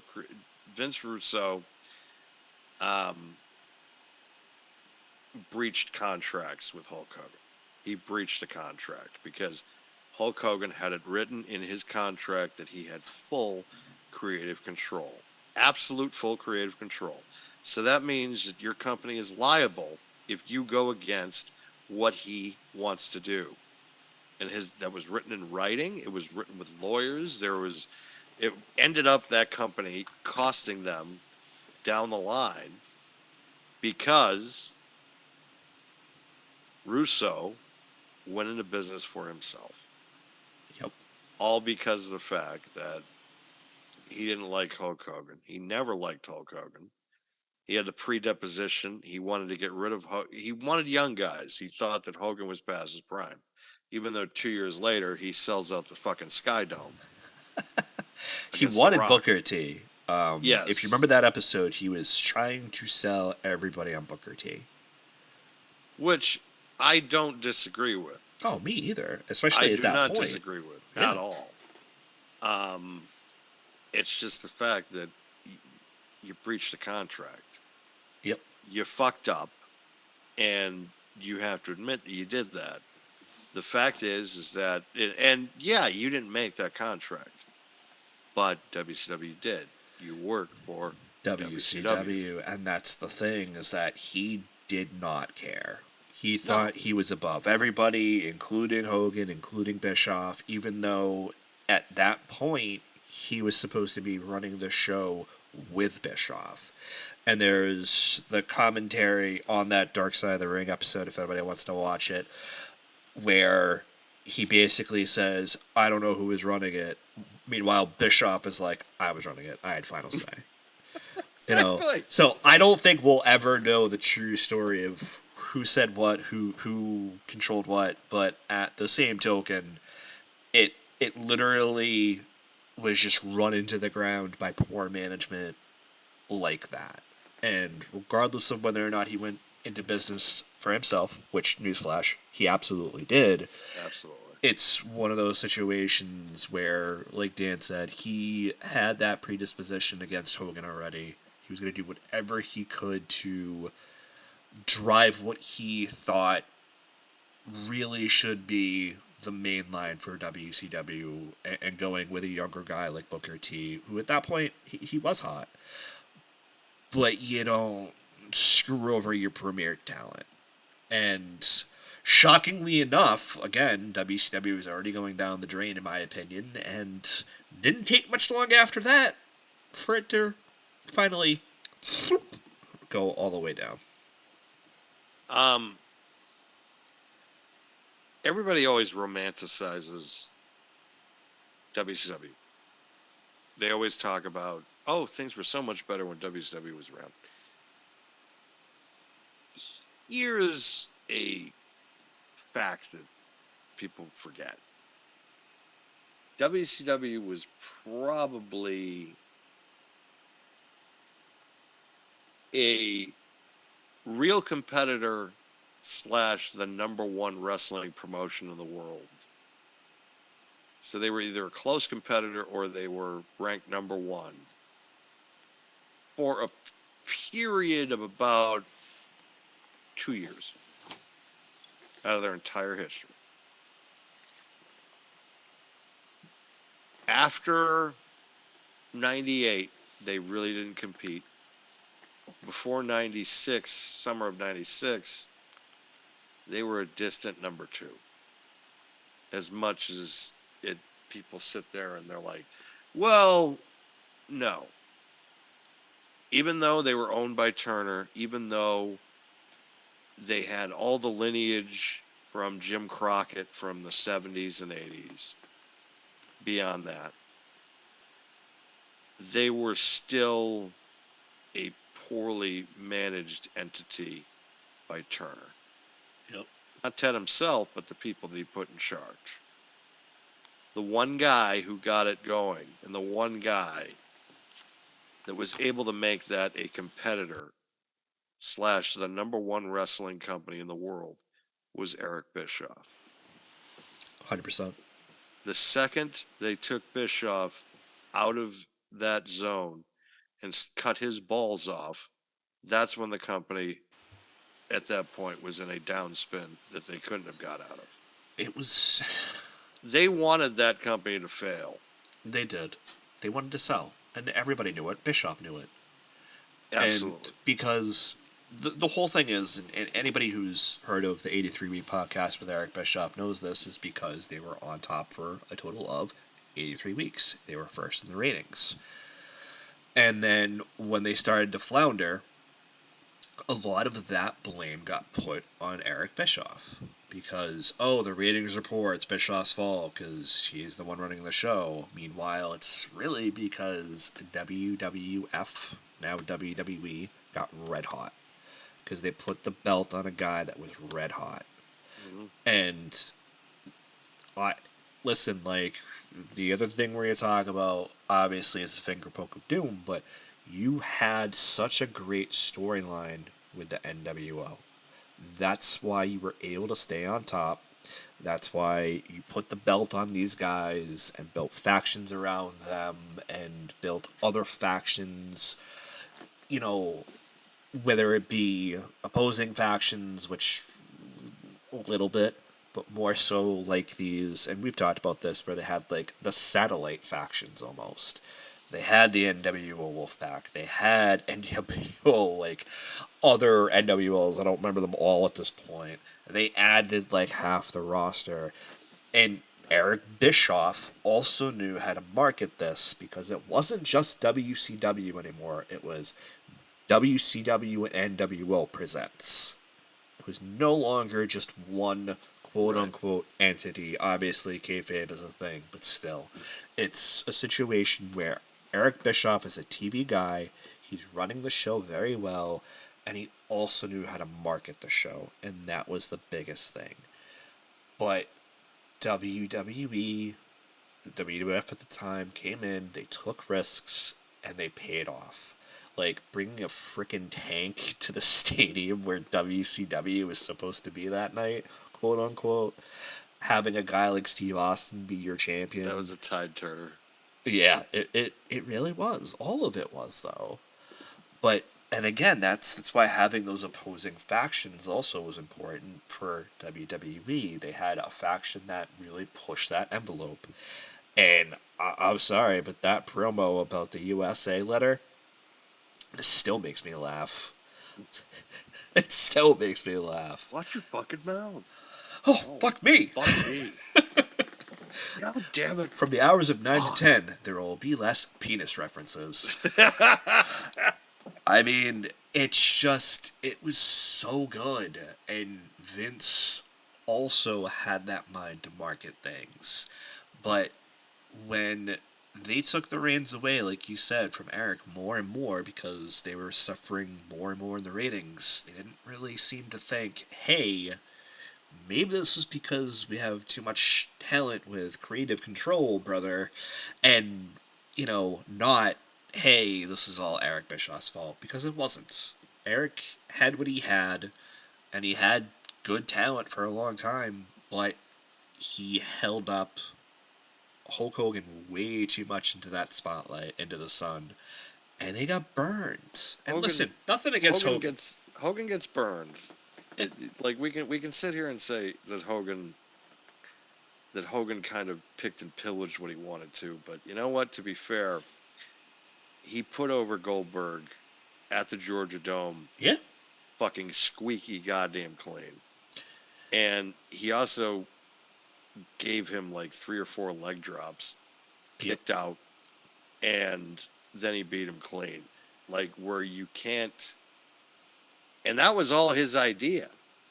He called Eric there's a video that Eric talks about where he's like, one day I'm driving and Hogan calls me and he says, I want Goldberg to beat me clean at the Georgia Dome, and he almost veered off the road. He couldn't believe he was hearing it. And Hogan did it, and because of that, they got a little boost in the ratings because Goldberg was really the only thing they had drawing in '98 at that point. But that's what I'm saying. Like, you don't have much He else picked the drawing. spots. Yeah, he picked did. the spots. He did, but I don't even put that solely on Hogan. I also put it on Bischoff because if you think about it, when they were filtering champion and stuff, that's when it was good. Not just Hogan holding on to the belt. And it's not a dig against Hogan. I know I've made many over the years, but it's not a dig against Hogan. It's a dig on the fact that if we look at now, right? Right now we have a lineal champion with Roman Reigns in the WWE. We have it slightly, to a certain extent, with Rollins. He's been champion almost a year. Gunther has been champion well over a year. We haven't had a lot of title changes, which I think a lot of people need to realize is probably going to change sooner rather than later. But if you look at the Attitude Era, going from Shawn Michaels to Steve Austin, I think Taker had a championship in there, to Mankind, to Triple H, to Kane, to all these other guys that held the belt in that time period. Yeah, it was risky, but it paid off. And they had great storylines around that. They didn't really have that because they had the finger poke of doom when Kevin Nash has the NWO Wolfpack, or whatever it was called at that point, with the Outsiders, and then poke, 1, 2, 3, new champion. I remember watching this as it happened and just going, "What the f just happened?" That it to be quite honest, it made me. I was hysterically laughing. I think I was truthfully it was so a mixed hard. emotion for me because I at that point, watching both shows, like I said, was very much in tune with Nash's character work up to that point, right? Like, you wanted to root for him, big, sexy, like, dude, jackknife powerbombing everybody, and just, like, jackknife powerbombing Goldberg one time, and I was like, yes. Just, yes. That was weird because it was like Goldberg was the top babyface for them. Yeah, for a long time. But I remember Starrcade '98, and it wasn't over. Like, I don't remember people rioting because there was a good amount of people that were excited that Nash was champion. Yeah. Like, there really wasn't much backlash, I think, as people kind of thought that. Because I don't think he was really a true heel at that point. No, he I was don't think still. He was. No, he was still. He was their, like, 1B second babyface behind Goldberg. So him winning, I think people were just like, okay. Well, Flair was up there too because of the whole Bischoff thing, the angle. But that's besides the point. Nash, but Nash beating Goldberg, no one was really like unhappy. This I remember though, people were just like, what the fuck? I was bother happy. me. I was happy that Nash won. Just well, of course. Let's clarify that now. Yeah. Did you ever like Goldberg? Yes. Or was it just... Yes. No, I Okay. did. I did. So let's just get out of the way now. Second show in, and we're already talking about my disgust for Goldberg. Yeah. I listen. I feel like we've talked about this. I might as well just talk about it real quick now, since we're on the topic of Goldberg and Nash. Anyways, I did like Goldberg for a long time. I think once it got to a certain point, which we'll discuss, is when I just had this abject disgust for the guy. Do I appreciate what he did for the business and carrying WCW through a good chunk of that time? Yeah, sure. I'll say it that way. Right. For a reason. But I don't feel he was a safe worker, especially back then. And Bret Hart is the reason I think that, because he and Bret talked in the back before the match. Hey, just don't hurt me. What does Goldberg do? Come out and hurts him in 5 minutes. Watch the kick. Yeah. Watch the kick. What? Sorry. And listen, like, Bret's past his prime at this point. I don't know how much Bret would have wrestled after, but still. It's like the Owen I wouldn't thing. say he was past his prime. I would say that... he was getting older. Say it that way. Yeah, he was getting older. I mean, he wasn't going to be able to... It wasn't like Austin and Owen, and I get that, because I know that's probably where your head's going to go. No. But at the same token, he was not safe. What I was thinking was... Because everybody always shits on Bret's WCW work. Some of his promo work in '98 was pretty fucking hysterical. Yeah? I saw a clip the other day someone had sent me of he was talking about his cat, like in long length. He was just like, everybody hates me, but my cat Smokey thinks I'm number one, and that's okay with me. And then I remember that promo. And then there was the famous El Dandy promo, which still makes me laugh to this day. And of course, I say it to my face, Bill Goldberg. He just likes to be called Bill. He just likes to be called Goldberg. Well, whatever, Bill Goldberg. Yeah, like, man. It's just stuff like that was just completely hysterical. Also coming from Bret Hart, who was the super serious guy. Like, and now he's just out there cutting jokes to me. It's just absolutely hysterical. Especially that Goldberg one, because it was just like, well, let me tell you something about Bill Goldberg. He just wants to be called Bill Goldberg.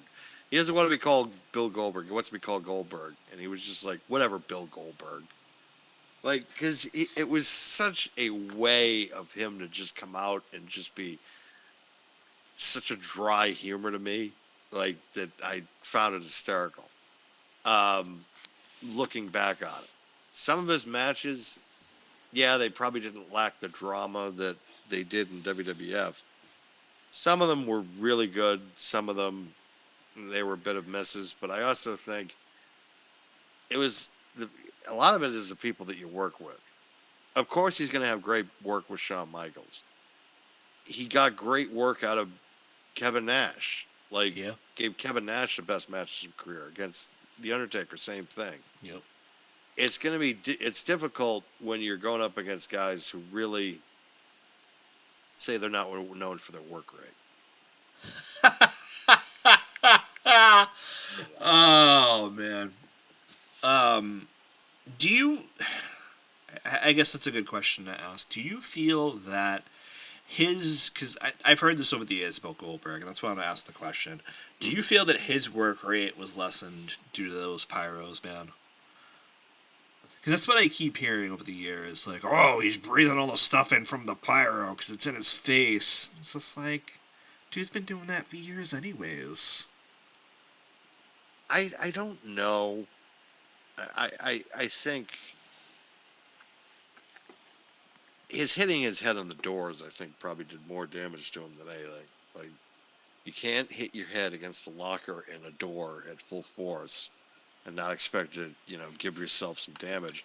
Well, and at or one point, punch through the frickin' limo window. Frickin' idiot. He almost lost his arm from that. Yeah. Like, he was inches away from losing his arm, and it's just like, are you serious? Like, I understand that I remember too when he lost the championship to Nash that first night, and he's just like, today's my mom. Like, his mom, I guess, died on that day. Like, so it was an anniversary of that, and then I guess it was his birthday. So it was just like, and this is gonna be one of the worst days of my life because I'm losing the championship to you. And Kevin Nash just looked at him and says, "It's a fucking work, bro." Oh, man. Like, yeah. which it is. Like, yeah.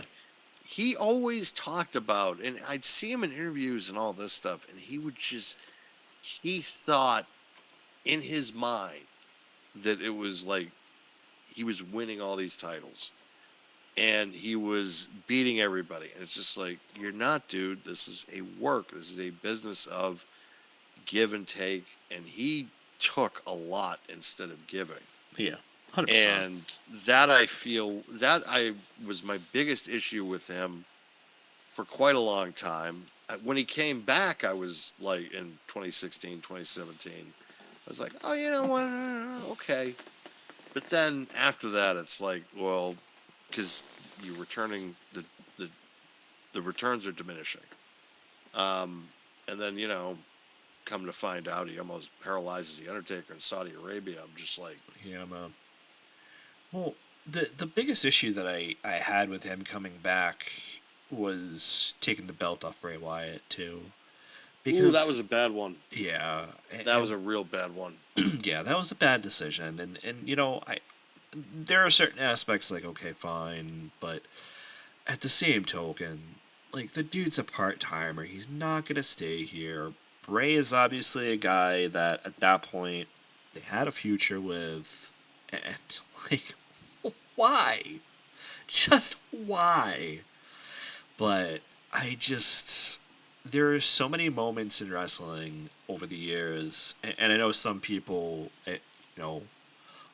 Hogan and Michaels is another one, that people look at that like, what the hell?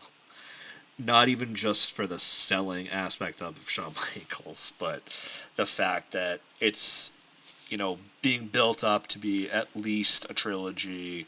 Hogan comes out like, nah, it doesn't work for me, brother, as usual.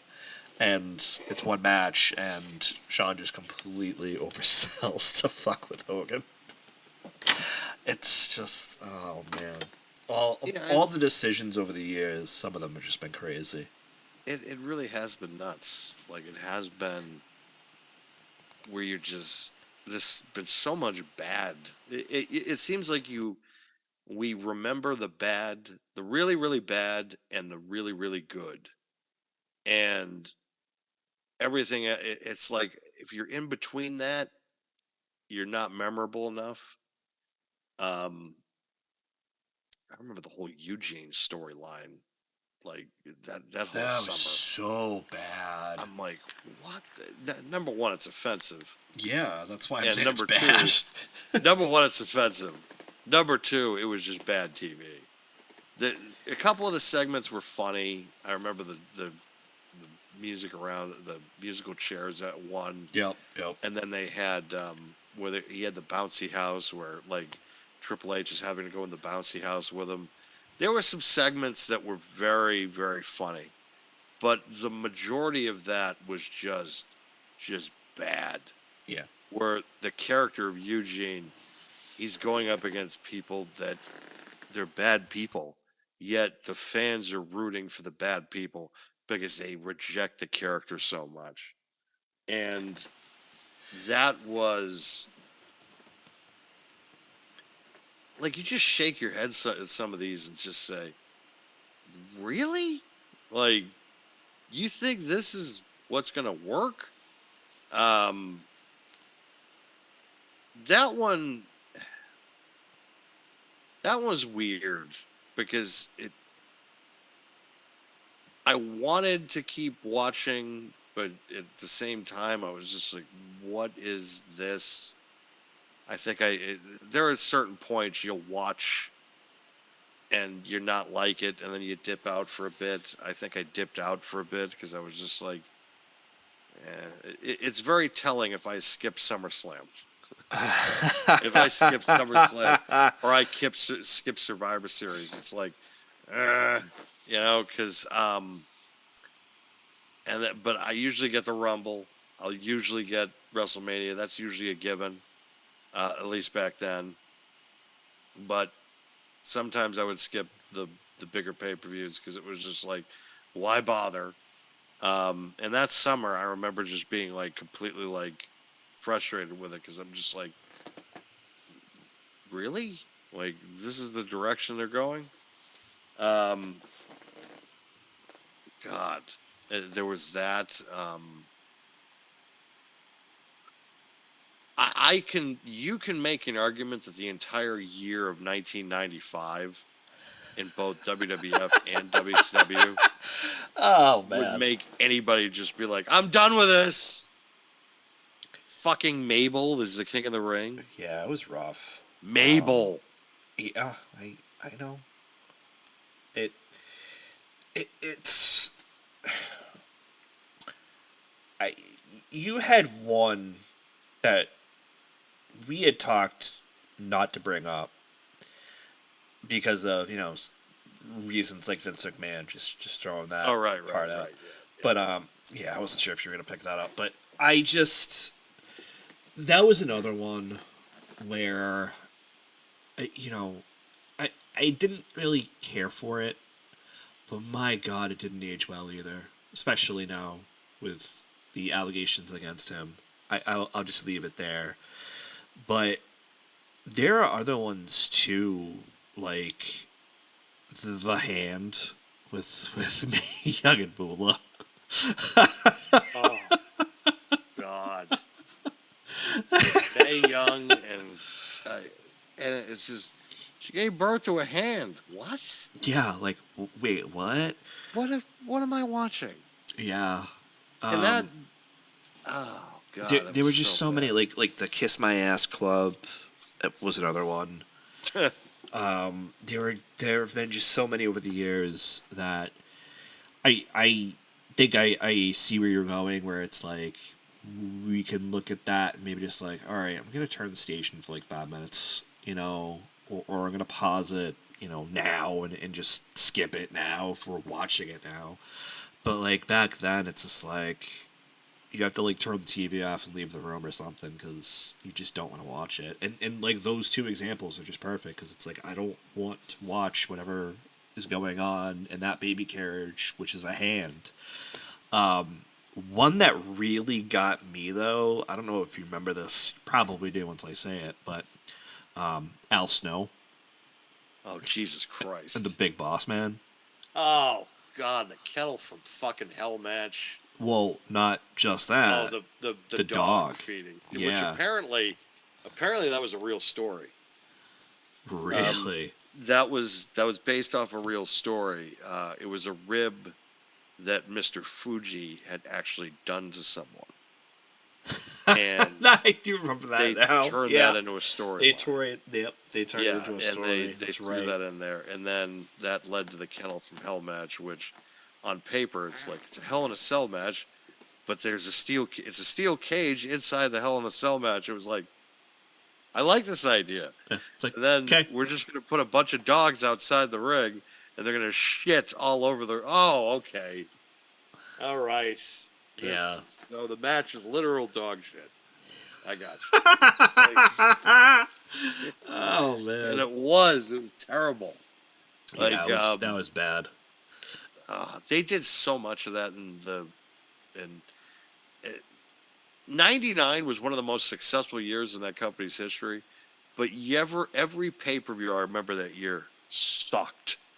Yeah. Like there was only a few good things that came out of out of the entire pay-per-view calendar, because it's like every pay-per-view just sucked.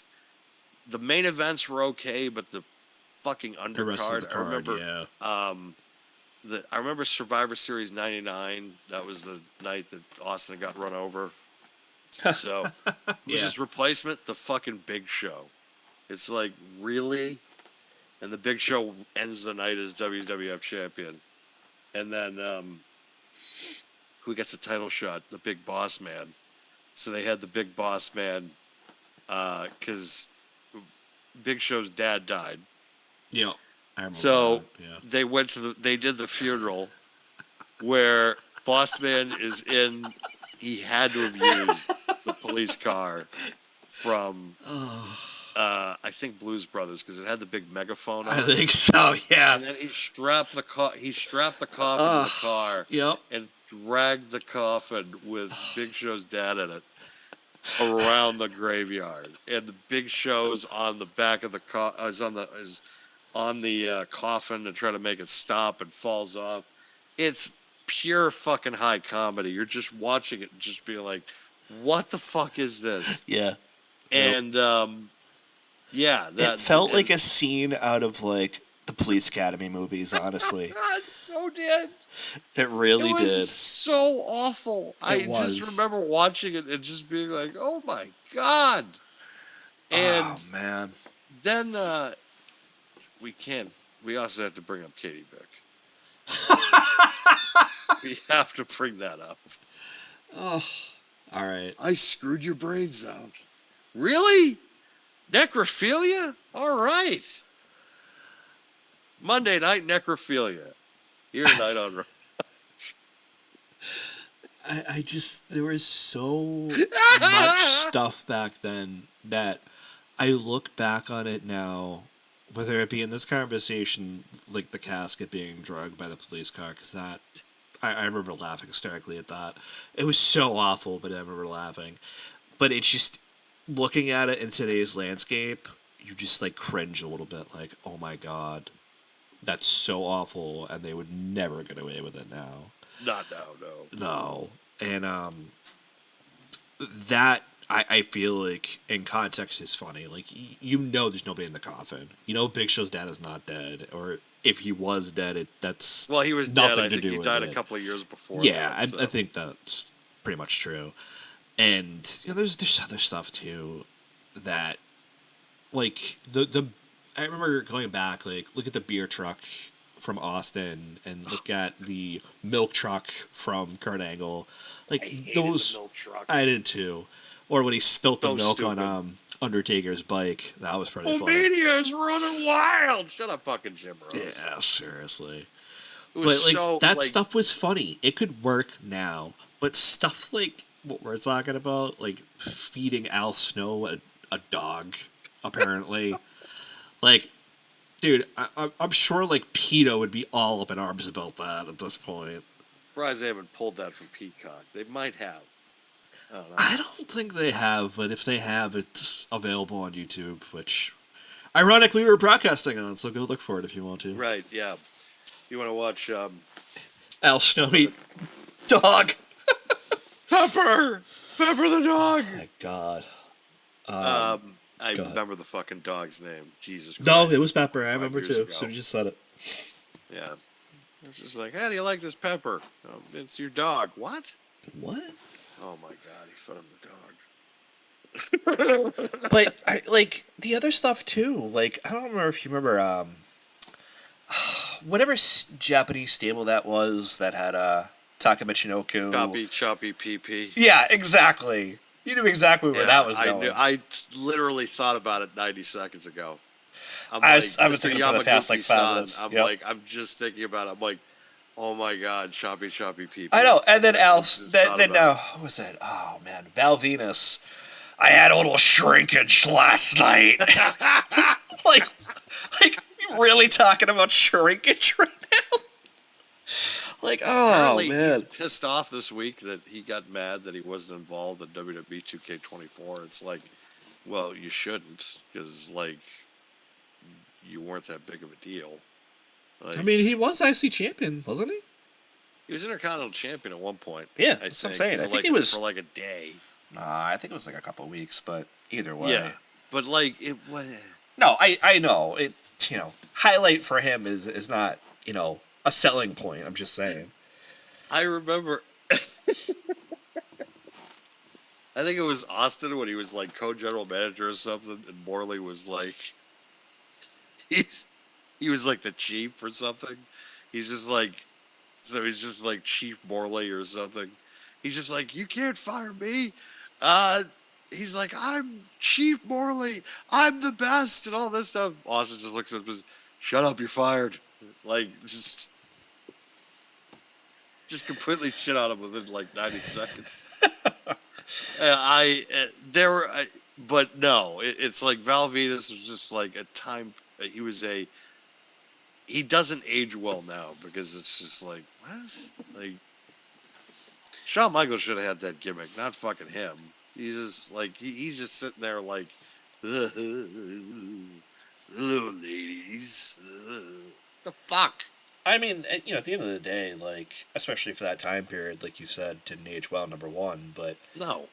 it performed about what you would expect in terms of having this, male chauvinistic character and, you know, I dare say porn kind of star gimmick, right? Where around that time period, I feel like that was what sold, right? But looking at it now, not so much. I don't think anybody No, cares about that kind of shit now. it's just no. It's just this privacy now. People are just like, oh, okay. They don't All I need to can worry think about of is like. Quagmire with that one arm. No. I. I gotta go, Peter. Internet thing? I gotta go, Peter. Um, it's funny when we talk about the gimmicks, though, because we look back at, like, like the Big Boss Man we talked about earlier, and Nails, who we've talked about on other shows before, Oh, and fucking how that nails. shit went Jesus down, man. Christ. And, obviously, like, Undertaker and Kane, those were also very gimmick-style characters, but they also worked in the context of their storylines. But The many failures of Glenn Jacobs, Isaac Yankem DDS, oh and yeah, then I know. Fake Diesel. Fake Diesel was probably the worst. Oh my god. Fake Razor Ramon and Diesel. Holy yes. Wow. I I think Isaac Yankem was probably among the worst. That Was a bad one, but Fake Razor and Diesel. Hot. The And thing then, is, like, with those two though, like, yeah, it's garbage, but it made sense in the context of those storylines. But they had Isaac Yankem, and then they didn't, and it was just like over. Like, I remember him being there, and then he was gone. Like, not very long after. Nash and Hall are actually big fans of Fake Razor and Diesel because Shocking. they did not were not inked to hard contracts. They were inked to deal memos, which are different. Geez. They're Yeah. not binding. Yep. So what they thought when that got announced they have re-signed Diesel and Razor was they backdoor and they're going to go back there as their old gimmicks and make money. Yep. So what Bischoff did was have them sign hard copy contracts where they each received $400,000 more to sign a contract, even though they were not going back to WWF whatsoever. They were just like, well, they've offered us, like. Oh, they fucking played it up like they were going back. Yeah. They were like, well, it depends what type of angle they want. 400 grand more? Okay, yeah, we'll see. All right, cool. Like, Yep, sign me the hell up. My arm or nothing, Yeah, so, seriously, sign me up. But can you think of any other ones in terms of, like, these moments where we were done? There's so many. The guest general manager era. I could see that. Raw. Yeah. Oh. Yeah, that was pretty bad. Some of them were really good. Like Bob Barker was fun. That one, yeah. Bob Barker was actually fun, though. They had Ozzy host one night, and I was at the Centrum for it. That was fun. That was cool. So there have been ones that I've been like, this is really fun. But most of the time, it sucked because they brought people in that just they didn't. The Muppets was fun. They had the Muppets one year. Yep. That was where they had Beaker and Sheamus in the spot. That was quite hilarious. I remember that. Yeah, that was good. And that Sheamus was pretty good. Just like, I miss you at the family reunion this year. He's just like beep beep beep. Like, to me, that was funny. Like, if you do it right, it's quite hilarious. Yep. And then there's people like Al Sharpton. It's just like, how's he going to offer to the program? No one knows who the fuck this guy is. Let's face it. And Jonah Hill apparently, I guess, one point was an asshole, so they actually sent him home, which is not surprising considering Jonah Hill is kind of an asshole. Yeah, that's what I've heard. That's what I've heard. It seems like everybody he works with has a problem with him. It's like, like apparently he's almost like CM Punk. But oh man. no, the guest general manager era was bad.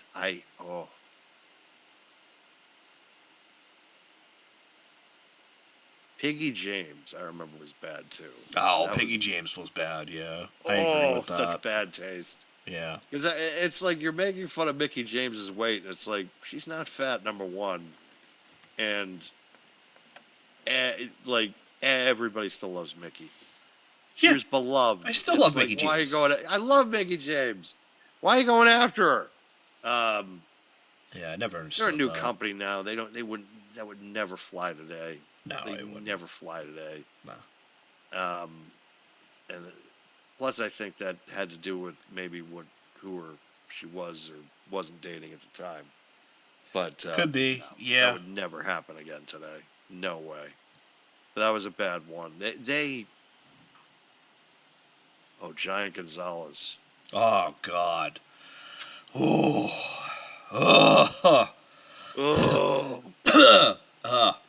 Thank God that's a WrestleMania win. That's all I'm gonna say. God. It's like Hogan beating Yokozuna at the end of that show. It's like, well, that wasn't the worst thing at the show. Like, yeah, just ask Bret Hart. Fucking chloroform. Yeah. Like, oh, we're gonna go with this? Really? Oh my God. This guy's fucking 8 feet tall? Really? These are things I try to block from my memory. I you know, we walked into this show though with an expectation that the hashtag we have right above our pictures and names was also going to be part of this. And we'll have to see how that goes, but I'm fairly happy that at least for tonight we could say that it's not something they got wrong, at least for right now. For the time being, yes. Yeah. I hope that momentum stays. I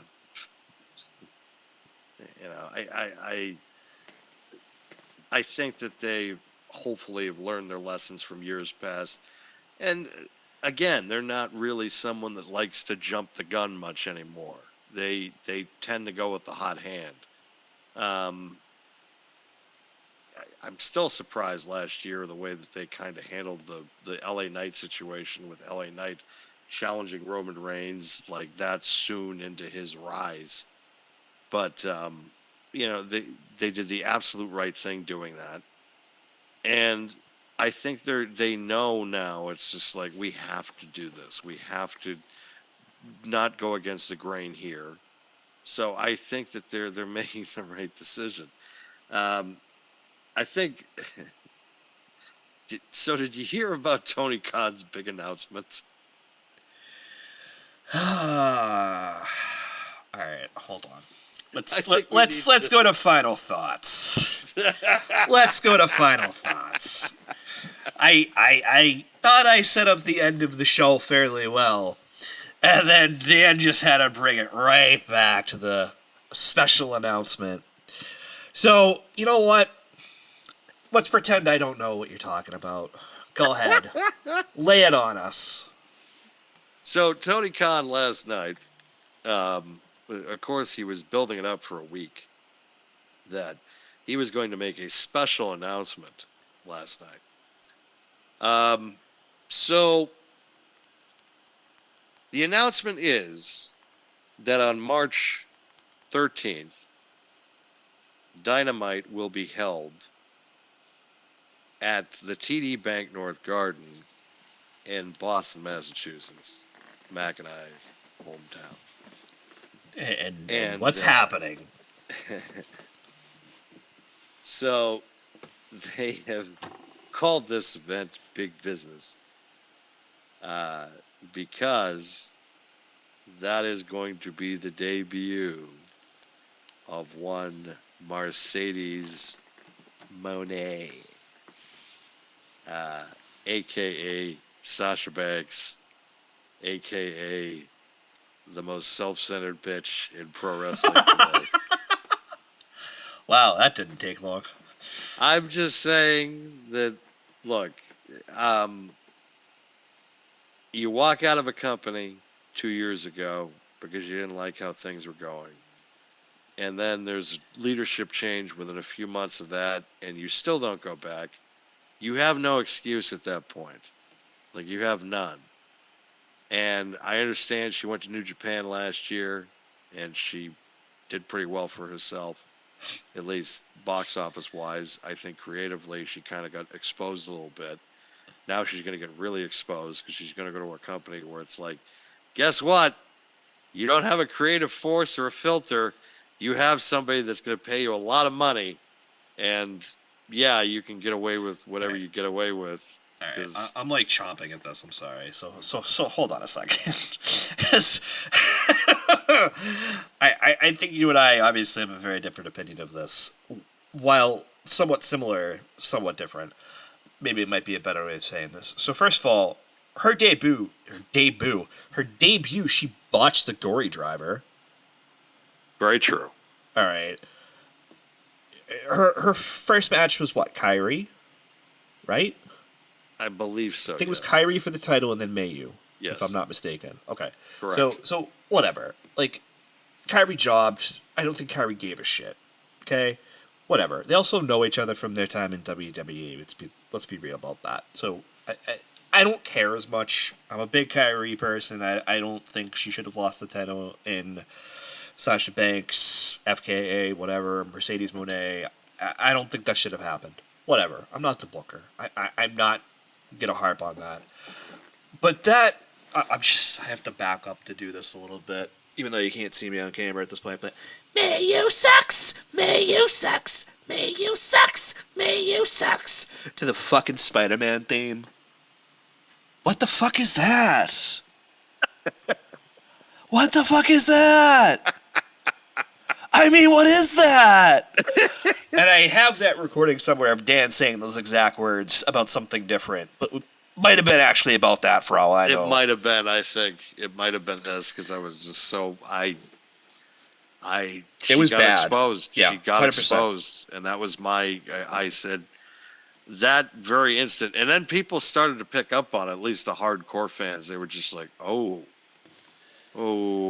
that's not good." Listen, her work against Kairi Sane. Let me go back to that for a second. I'm sorry. That match was good. Yes, her match with Kairi was good. It was like a 20 to 30 minute match. Had some nice spots. They took it out of the ring. Not a bad match. I'm not gonna say shit. But there was like barely any build up, and then that presser where she's singing "Mayu Sucks" to the freaking Spider-Man theme. Dude, like, what are you doing? It just, you said it best, and it's perfect, but I had to, like, do the elaboration on this, because it was that bad that it deserved it. She 100% got exposed creatively. 100%. And I forget who she dropped the title to when she, what was it, ACL or ankle? I forget at this point. Willow Nightingale, Thank you, yeah. And she knew she was hurt, so they changed the finish of the match, supposedly, is what I heard. I don't know how much truth there is to that, but that is what the word was. And then she gets carried out by somebody else because she can't do it on her own power. She can't put weight on the leg. I don't hate any of that, but everything since then has just been stupid.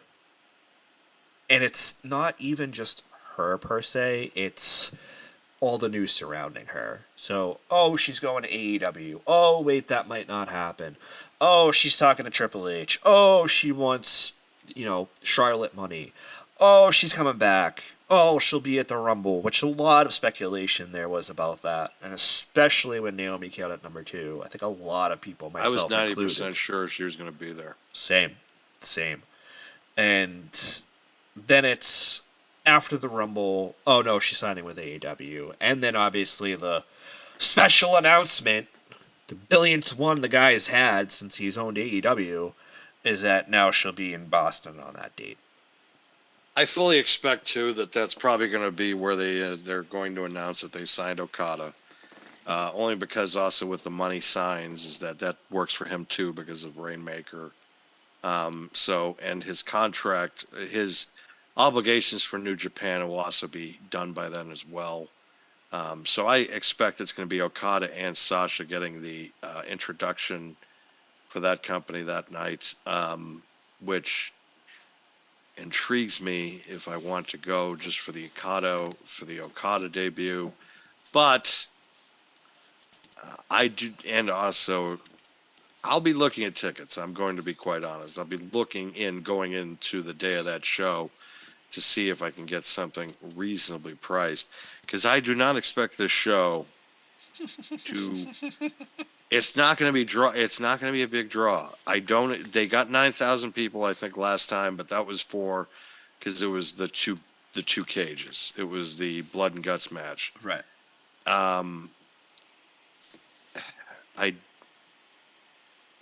Listen. Maybe they do 5. If they do 5, I think it's a miracle. I think not a miracle, but I think if they do 5, I'd be happy with 5. But right. I don't know if you're going to do 9. I don't know if you're even going to touch that, because the problem with that Mercedes needs to realize is that as far as American wrestling is concerned, you haven't been on TV in 2 years. That's the thing. People are slowly not caring. And it's not a situation where where they booked the United Center on the rumor, they sold it out. The company at that point was different because they still had good faith. Everybody was loving what they were doing anyways, and they had complete and 100% faith, because they pretty much left it that you're going to be happy tonight, but we can't tell you what it is. Yeah. And then he came out. That's a different situation, because it was 7 years of him not being around. That's exactly what I was going to say. And it's 7 years versus 2-ish. Yeah. And it's also a much bigger star with him. But she'll be like, well, I'm on Star Wars. You're on a fucking Disney Plus Star Wars. You're also on since the Disney purchase. I almost want to try to find out how much screen time she actually has on that show, because right. I've watched it and it's not much. Just throw that out there. No, I understand, and it's the same thing with, like, I'm sure. I think Edge probably has had more screen time on Percy Jackson and probably more speaking lines than what she did on The Mandalorian. And the reason why she got the Mandalorian gig was because she was under contract with WWE. Yeah. I don't know if she would have gotten that had she been working with AEW the last couple of years. Because other than, like, not unless she's a really good agent, you know? Yeah. I mean, everybody's like, well, look at MJF and his movies. He was cut completely from the Iron Claw. He had 5 minutes in it, and he was cut. Exactly. He was cut. And the only other actor that I've seen beginning work has been Chris Jericho, and he's been working, like, Hallmark movies. So you gotta fucking sit here and tell me that, oh, my work is gonna get so much better with AEW involved. It's like, come on. Yeah, like that really bad cover you sang a couple weeks ago. Yeah, that was great. I just the thing about Edge is he has that role, like you said, but he also was in Vikings years ago too. Correct. So and that was not a huge part of the show, but it was definitely bigger than anything Sasha had in The Mandalorian, I can tell you that. And same with, obviously, right now with Percy Jackson. But, again, that's probably because, A, he has the acting chops already, and probably because he was in WWE prior to that. Well, he's a decent actor. I've seen his work. So it's like, You know, he knows how to convey. And Edge is one of those few guys. It's like, yeah, you can go. I understand what you're doing. Like, I'm not going to get mad at that. Plus, he thinks, as wrestling wise, he's on borrowed time because of the fact that he was gone for so long. So I'm not mad at him going out and continuing his career the way he has. If anything, or finishing it that way. Yeah, exactly. Like, finish the way you want to go out, dude. I'm not going to hate you on it. I mean, it's not just that, and I don't want to cut you off, but it's No. it's the fact that he's finishing it with his best friend Christian. Right. You know, like that's probably important for him. Yeah, you can have some good feuds over there, and it might be borrowed time. Yeah, you can have the continuing feud with Christian and make it mean something by the time they finish it. Have it be overreaching, kind of like Cody's story, quote unquote, where it's the main feud for him, but he might have other things in the middle of that and finish it in a year or two. I see that face. I'm really scared. But No, it's because I ahead. just was thinking about when he has that promo with fucking Christian, and they have that emotional moment, and Christian hugs him, and then just says, "Fuck you, go fuck yourself." Yep. That was I remember watching that and just cracking the hell up.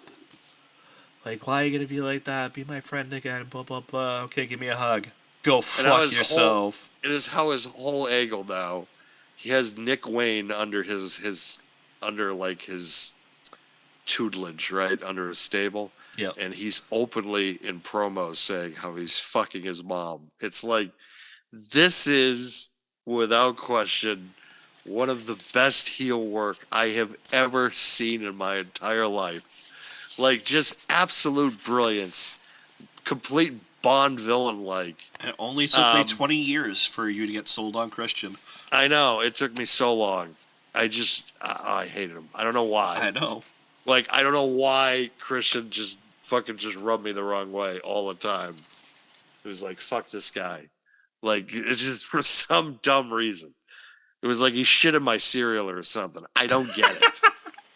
Because he didn't do anything really to deserve my hate, except just because he's always. Nah, he was a twat in his early run in WWE. Like post Edge, before he was in the main event scene, he was a little twat. Like, I remember the feuds he had with like Goldust and Booker T over the European title and all that stuff. And listen, like, Christian, Goldust character work at that point was hilarious. You're on your own. Oh my god, I love it. I love it. But he was a twerp back then, and then he goes to TNA, and then he goes to AEW, and that's really when Christian came out to shine, man. Jericho, I did like Jericho and Christian as a tag team, though. That was fun. Oh, they were funny, yeah. They were really funny. And I liked Edge and Christian as a tag team, too, because they were hysterical. Yeah, absolutely. Like with the kazoo, and you think you know me. You think you know me. It's like, oh, God. Like, so does Rule. I almost felt like back then, especially like after the Brood shit, obviously, right? When they're feuding with like the Dudleys and the Hardy Boys and shit. It was like, dude, where's my car? With those two. It really was. That old movie. What does mine say? Sweet. What does mine say? Dude. That's how I saw Edge and Christian at that point in time. Like, oh my god, what am I watching right now?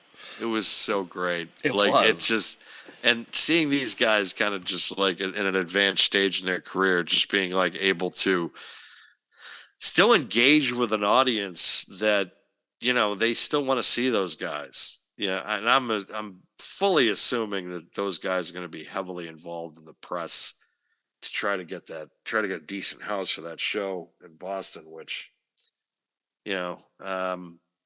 God bless them, to see if they're going to be able to fill that building out, because Mercedes, I'm sure, is going to want to have a big audience there and kind of like a big homecoming. Well, hopefully she doesn't look at the campsite then. Oh, Jesus.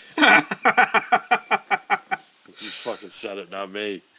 I did. Listen, at the end of the day, hopefully she gets what she wants. I'll just kind of bottom line it that way. But when it really comes down to it, I'm not confident. I'm not. We said it earlier with All In. Now they're going to Wembley so that their main show can get sellouts. They're going to have the same problem that they've had now in 6 months. Like, none of these problems go away. They're short-term fixes. Yeah. They're pretty much, it's like you're putting Bondo down to patch something, but you need to fully replace it. And if I'm Tony Khan, I'm calling Scott D'Amore now and trying to get him, because Scott D'Amore this week was let go by TNA Wrestling, who Scott D'Amore has done an incredible job getting that company in the last, that company has had nothing but problems the last 5 years with relevancy. And he has done a great job being able to get the optics back. He went to them and said he wanted them to spend more money. They were looking to cut the budgets. And finally, they just had a parting of the ways. If Scott D'Amore does not get picked up by AEW, WWE is going to get him, and they're going to hurt you even more, because he had that locker room eating out of the palm of his hand. And there were a lot of guys that were loyal to him, and now he's out of there. So TNA is pretty much all the hard work that they've done in the last 5 years or so, pretty much down the shitter now, because the guy who was behind it, and apparently was a big reason why Jordan Grace was able to be in the Royal Rumble this year, now that's gone. And now you got to be able to recover from that. And if AEW doesn't pick up Scott D'Amore, he's going to go to WWE. And now you're going to be really in a problem with a disadvantage. I think they already are. I just, you said this earlier, and it has to be restated at this point, especially given the context of this conversation now. But WWE is in it to win it. They're gonna spend money. They've done their layoffs. They've released talent. They've released others as well. I know. I think Mrs. Warrior was part of that too at one point, and it cannot be understated that the way they are looking right now is to really poise themselves as a global entity, more so than they have ever been. We talked about it earlier with, Elimination Chamber in a few weeks. It's in Australia. It's one of the first shows they've had in a number of years. It's only the second PLE they've ever had. We've talked about other shows. Next year, they're in France for Backlash. They have Bash in Berlin at some point next year. I don't remember the date. They had a show in the UK this past year in 2023. They've had a PLE in Montreal, which I'm surprised didn't end in a riot. But they've had all these international shows. Puerto Rico, too. Yep, just going to say that, too, actually. They had Puerto Rico Backlash this past year. It's just, they're really poising themselves to be in these markets and be there to stay and be what I would say as really the entity of choice. And considering their outreach, that's not that difficult to begin with. So, we talked about MJF. He's a guy that, whether he's re-signed a contract or not, we're not 100% sure, but he would be a guy that WWE would look for. You just mentioned Jordan Grace. I don't know her contract status, but again, she was just in the Rumble. Might be a quick and easy placement if they were able to get her. And obviously, with TNA losing their VP, and you're kind of already second to third and distant at that from WWE, as Tony Khan is in AEW. He needs talent, but he also needs somebody that can help him right the ship, and he needs to realize that he's not the one to do it. He's just not. So I think he has to humble himself. Oh, that is 1,000%. The biggest thing he needs to do to be able to survive. And you can throw as much money as you want at it. if you're going to pay, go ahead and pay Sasha Banks $5 million a year. But is she going to get that back to you in a year? No, she ain't. This, Disney and Warner Brothers announced this week that they're going to be they're going to be combining broadcasts for, I guess, sports coverage. They're going to do basketball, baseball, some other stuff, and they're going to be under one umbrella. They did not discuss AEW, which their media rights deal is coming up this fall. Yep. WWE has already announced where Raw is going in 2025. They've already announced where SmackDown is going at the end of this year. They have already announced where NXT is going.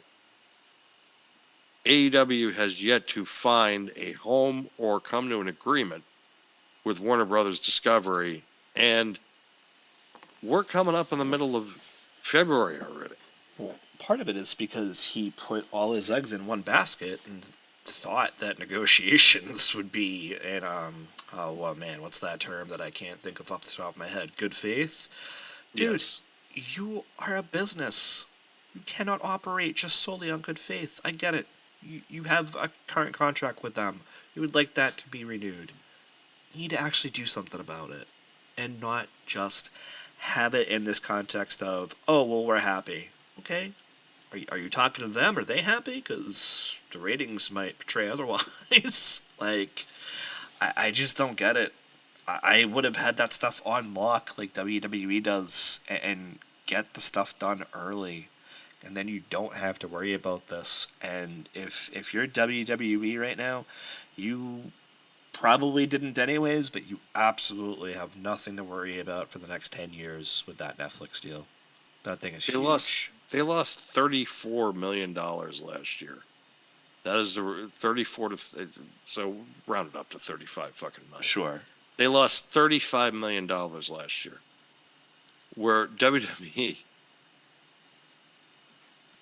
are now going to get paid $500 million a year.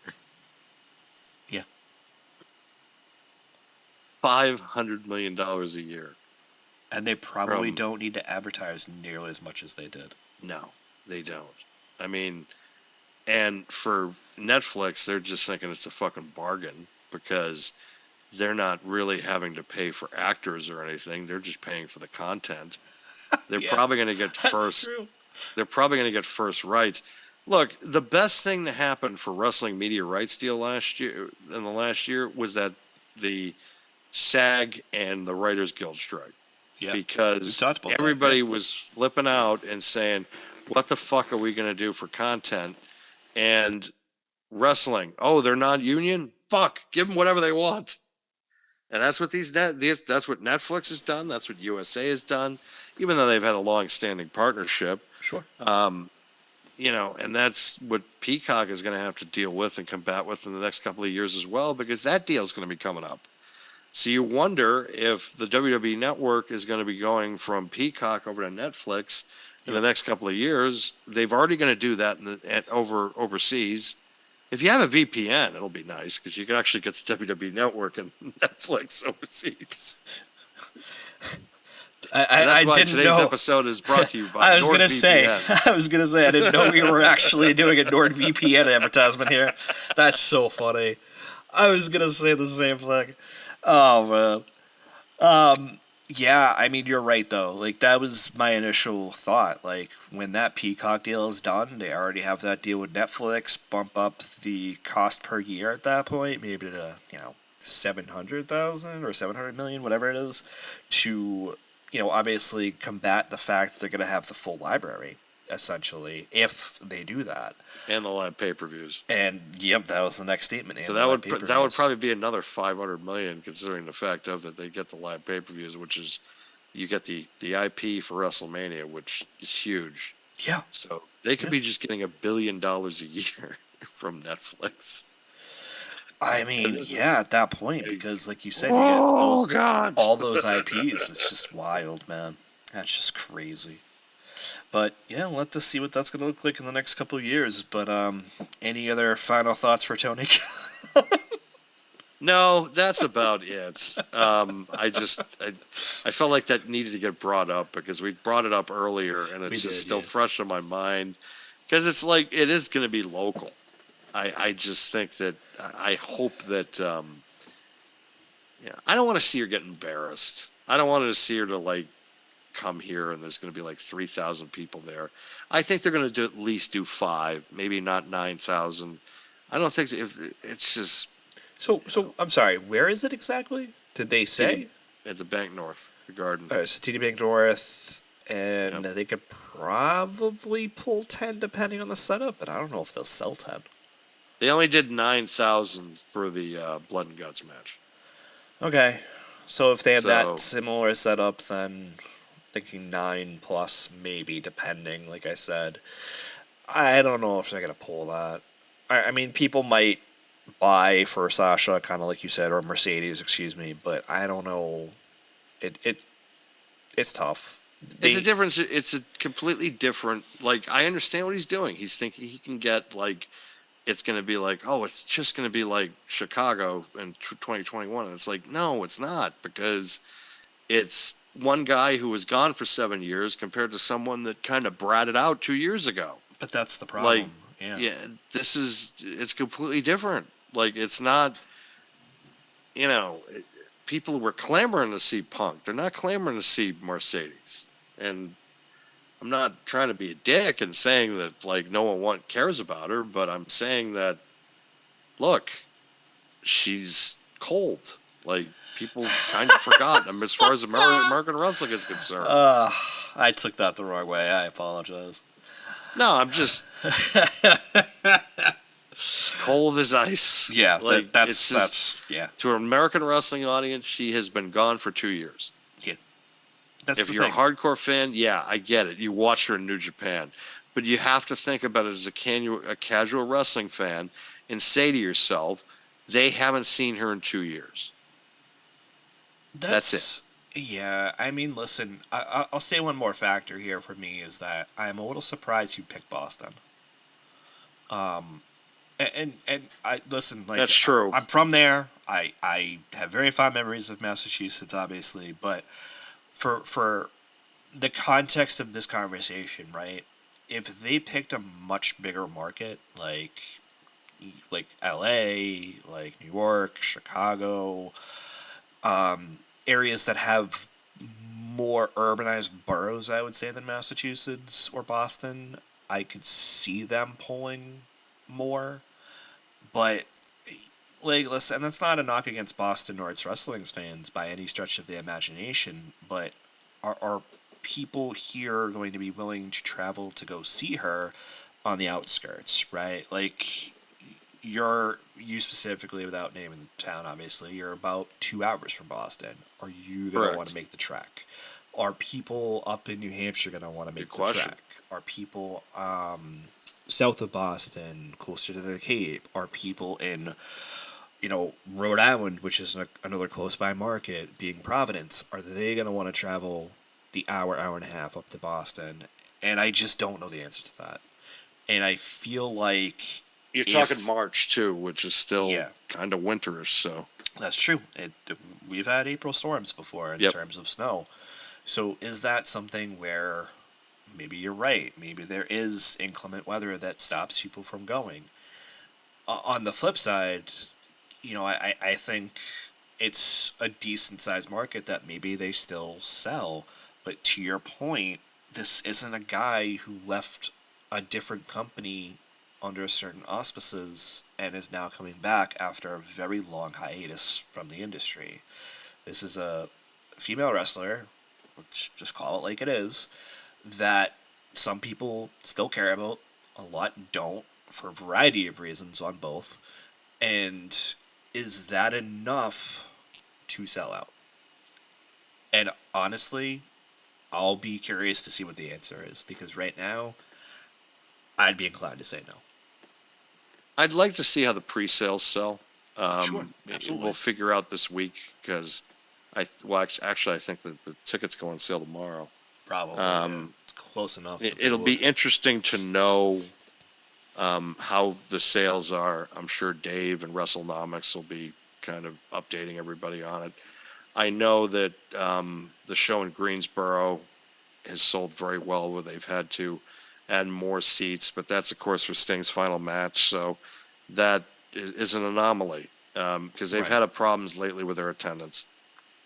So they're hoping that the show in Greensboro and then this is going to get them in a better position. Problem is they're coming into a really cold market. They're coming in at a really cold time for them, and then they're coming into a market that, if they were in Worcester, I think they would fare better. I think Boston, sometimes I feel like they're overshooting it.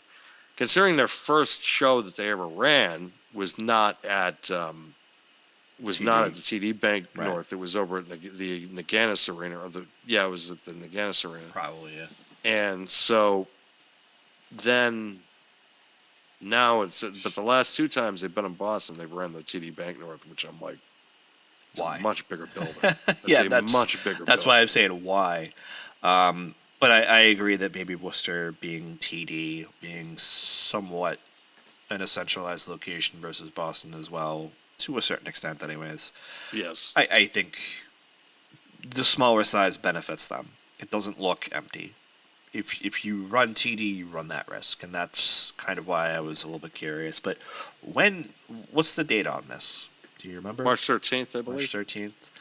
Yeah, I mean, that's another problem, too, is they're kind of running up against certain events with WWE, too, where there might not be a lot of eyes on this at the moment, because, like you said, with those casual wrestling fans, especially, that predominantly know WWE, they're going to be watching the Raws, the SmackDowns, and the next two PLEs, so there might not be a lot of eyes on this anyways. I'm trying to also figure out, too, if that is around the beginning of March Madness, because we'd have to look, yeah. TBS they're on TBS, which that could affect the start time on time, because of the game runs late or several games run late, then there's going to be a delay, which there's a lot of factors into this. Yeah. I don't know exactly what the schedule for March Madness looks like. Trying to pull it up now. Hold on. Yeah. So Selection Sunday is March 17th. Okay, they're fine then. They completely avoided it. Yep. But yeah, it's still, because that was a concern. I remember looking at that and being like, "Oh, that could be, boy, St. Patrick's Day and Selection Sunday." Selection Sunday is That's gonna be a hell of a drinking day. Oh yeah. Oh yeah. I think it's the week after our friend Johnny's birthday as well. Everybody's gonna be hungover for their doing their brackets. They're gonna be like, Mississippi State. Shit. Yeah, man, it's gonna be a different year, that's for sure. But I'm just glad we don't have to do a bracket this year. Oh God, don't jinx it, please. No, we don't have to do it. Nobody's gonna make us do it this year. That's true, I guess. So like, I got lucky with my bracket last year. I was very lucky. I know that was it like Alabama that went pretty far. Yeah, I was like, oh my God, thank Jesus. I was just like, Alabama has a good. What, I didn't know about this. Yeah, I think it was like Alabama and like I forget the other team I picked. I think it was the Bulldogs, and they went pretty far too.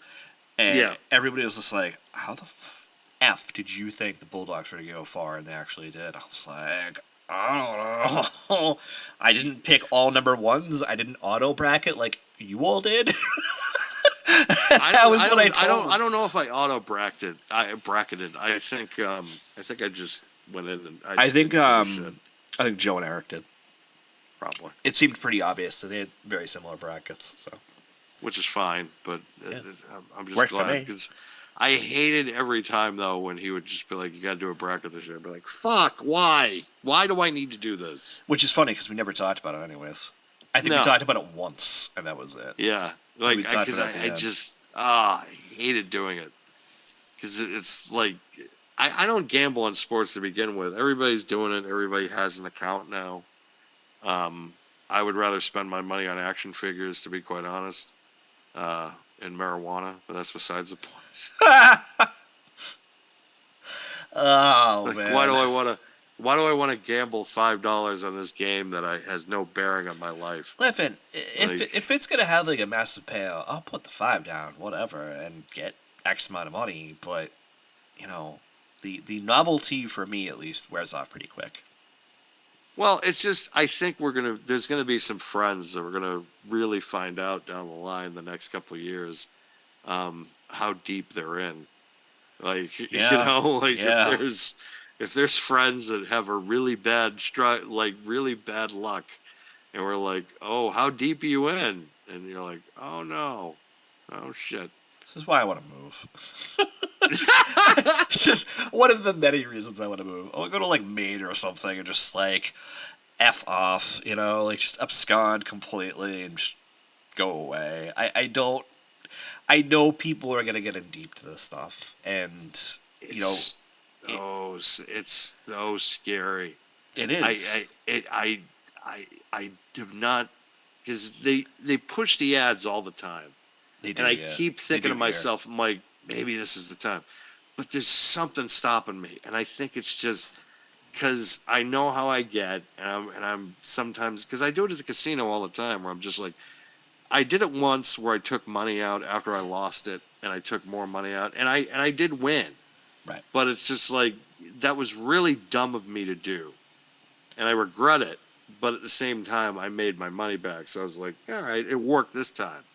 But there's so many times you do that, it doesn't work, and that's where I think people need to realize that you don't have to go to a casino now. You can just do it at home, which is more terrifying to me. Like, So that's the part that scares me. so it's not just the fact that you can do it at home, but it's like all the stuff that you can bet on too. Oh It's yeah, the prop bets now are exactly the prop ridiculous. bets. It's like like if they do this, you get this much more. If they do that, you get that much more. Like in the games, it's like I bet that just we're talking sports betting, so I'll go with the Celtics real quick. I bet Jason Tatum is going to score 15 or over tonight, or 15 or less tonight, and like all these other crazy bets. And meanwhile, I'm just like, just give me the fucking winner, dude. Like, I just want to pick the winner. I don't care. But when we talk about wrestling too, like people bet on wrestling winners too. That I It's don't get. I don't It's a either because predetermined. It's a predetermined thing. Why are you betting? but Like, like listen, like let's put it this way, right? Like some of them like if oh yeah, everybody that used to be on the other show we used to be on, which we will not name, if we all put money on Cody, we all would have lost. But if we all put yeah. money on Edge, we all would have won. Let's be real. If we all put money on Rhea Ripley last year, we would have won. There It's was just a there was a rumor that the reason why the Undertaker, there was a sign that the Undertaker was going to lose at WrestleMania that year because the betting lines had shifted earlier in the day.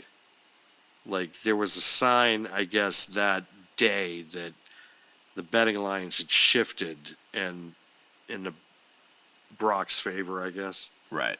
And that was a rumor conspiracy theory that has been put out there, which I never really thought about it that way because I was just like, why is anybody betting on wrestling?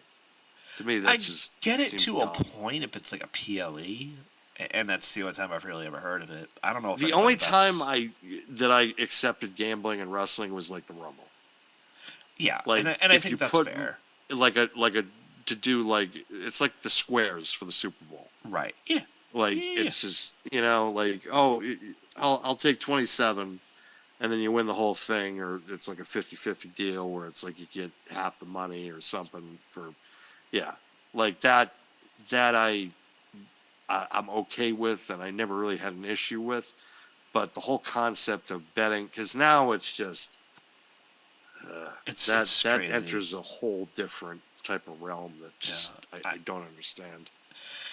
I mean, for some people, it's bad, you know, and kind of to that point of where we're discussing it, like, this is why I want to fuck off to, like, Maine or, like, upstate New York or something, man, because I know at some point, one of our crazy friends is just going to be, like, looking for us for help or something like that, and I was going to be like, no, I'm sorry, I don't live there anymore. Don't move to Buffalo, though. You'll just, because everything you're Nah, doing, go to the right. No. No. I don't want to go through tables to watch a football game. I just don't want to do that. Sorry. You don't want to deal with that bullshit. No. Like you don't want to deal with going to the Super Bowl 4 times in a row and losing every fucking year. Or, like, you know, having a great team and then not getting out of the playoffs because you have to play the Chiefs. Oh, sorry. Did I say that out loud? Sorry, Buffalo. There was a Bills fan one time that You're right. There was a Bills fan one time. Yeah, Only one time. He wanted to fist fight me. Oh my god! At a party, I was at a party for the Mayweather and Pacquiao fight, and the guy sat in the chair in the back of the room, and he was in the recliner, and he was wearing sunglasses all night, and he didn't say a fucking word to anybody. Okay. And all he did was stare at me. Why? And because he wanted to fight me. Because apparently I had made fun of the Bills at one point. I think this was after the Patriots had just won Super Bowl 49. Okay. And he had said a comment to me, it was just like on a friend's page. And he was just like, you know, I'll punch you in the fucking face or something like that. And I said, well, you can try, but I know it's going to go wide right. And apparently he wanted to fight me. Like, he wanted to fight me so bad for that comment. And if he even tried anything that night, 3 people would have just beaten the shit out of him before I could even have done anything. So it was, I really wasn't concerned, but it was just like, he sat there all night in sunglasses just staring at me and not saying a fucking word. Do you know how much of a fucking asshole you had to be to do that? Like, just a complete fucking creepo asshole. Just because, and all I did was make a comment because you decided to talk shit about football and I schooled you and you're pissed off about it. It's like, what the fuck? That's a little excessive to me. I do like the wide right, though. That's great. That's fantastic. Wish I could rebuttal him again and be like, hey, look. Hey, look at Josh Allen. We got a great team. Is that why you can't beat the Chiefs, buddy? Oh, man. How do you spell Josh Allen? How do you spell Josh Allen? Choke.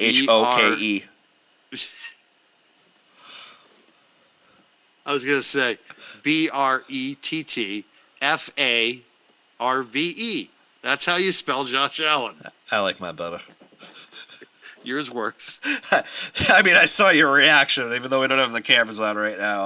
I see the camera, and I saw your reaction, man, and just saying I like mine better anyways. I don't disagree with yours, but I like mine just a little bit better. Because, yeah, he, CHOKE. Like a hairball or something. All right, I think we're way off topic. But any closing thoughts? Tonight, no. Tonight, no. No. Stay tuned for more final thoughts. Maybe that should have been the name of the show. Jeez. All right, I think that's a show. I hope everybody liked the show. I hope everybody likes, favorite, subscribe, shares, etc., etc. You can find us on social media. You can find us on YouTube, of course, on Diamond Podcasting Productions. My name is Mac with Dan. Hope everybody has a great night. Good night, everybody.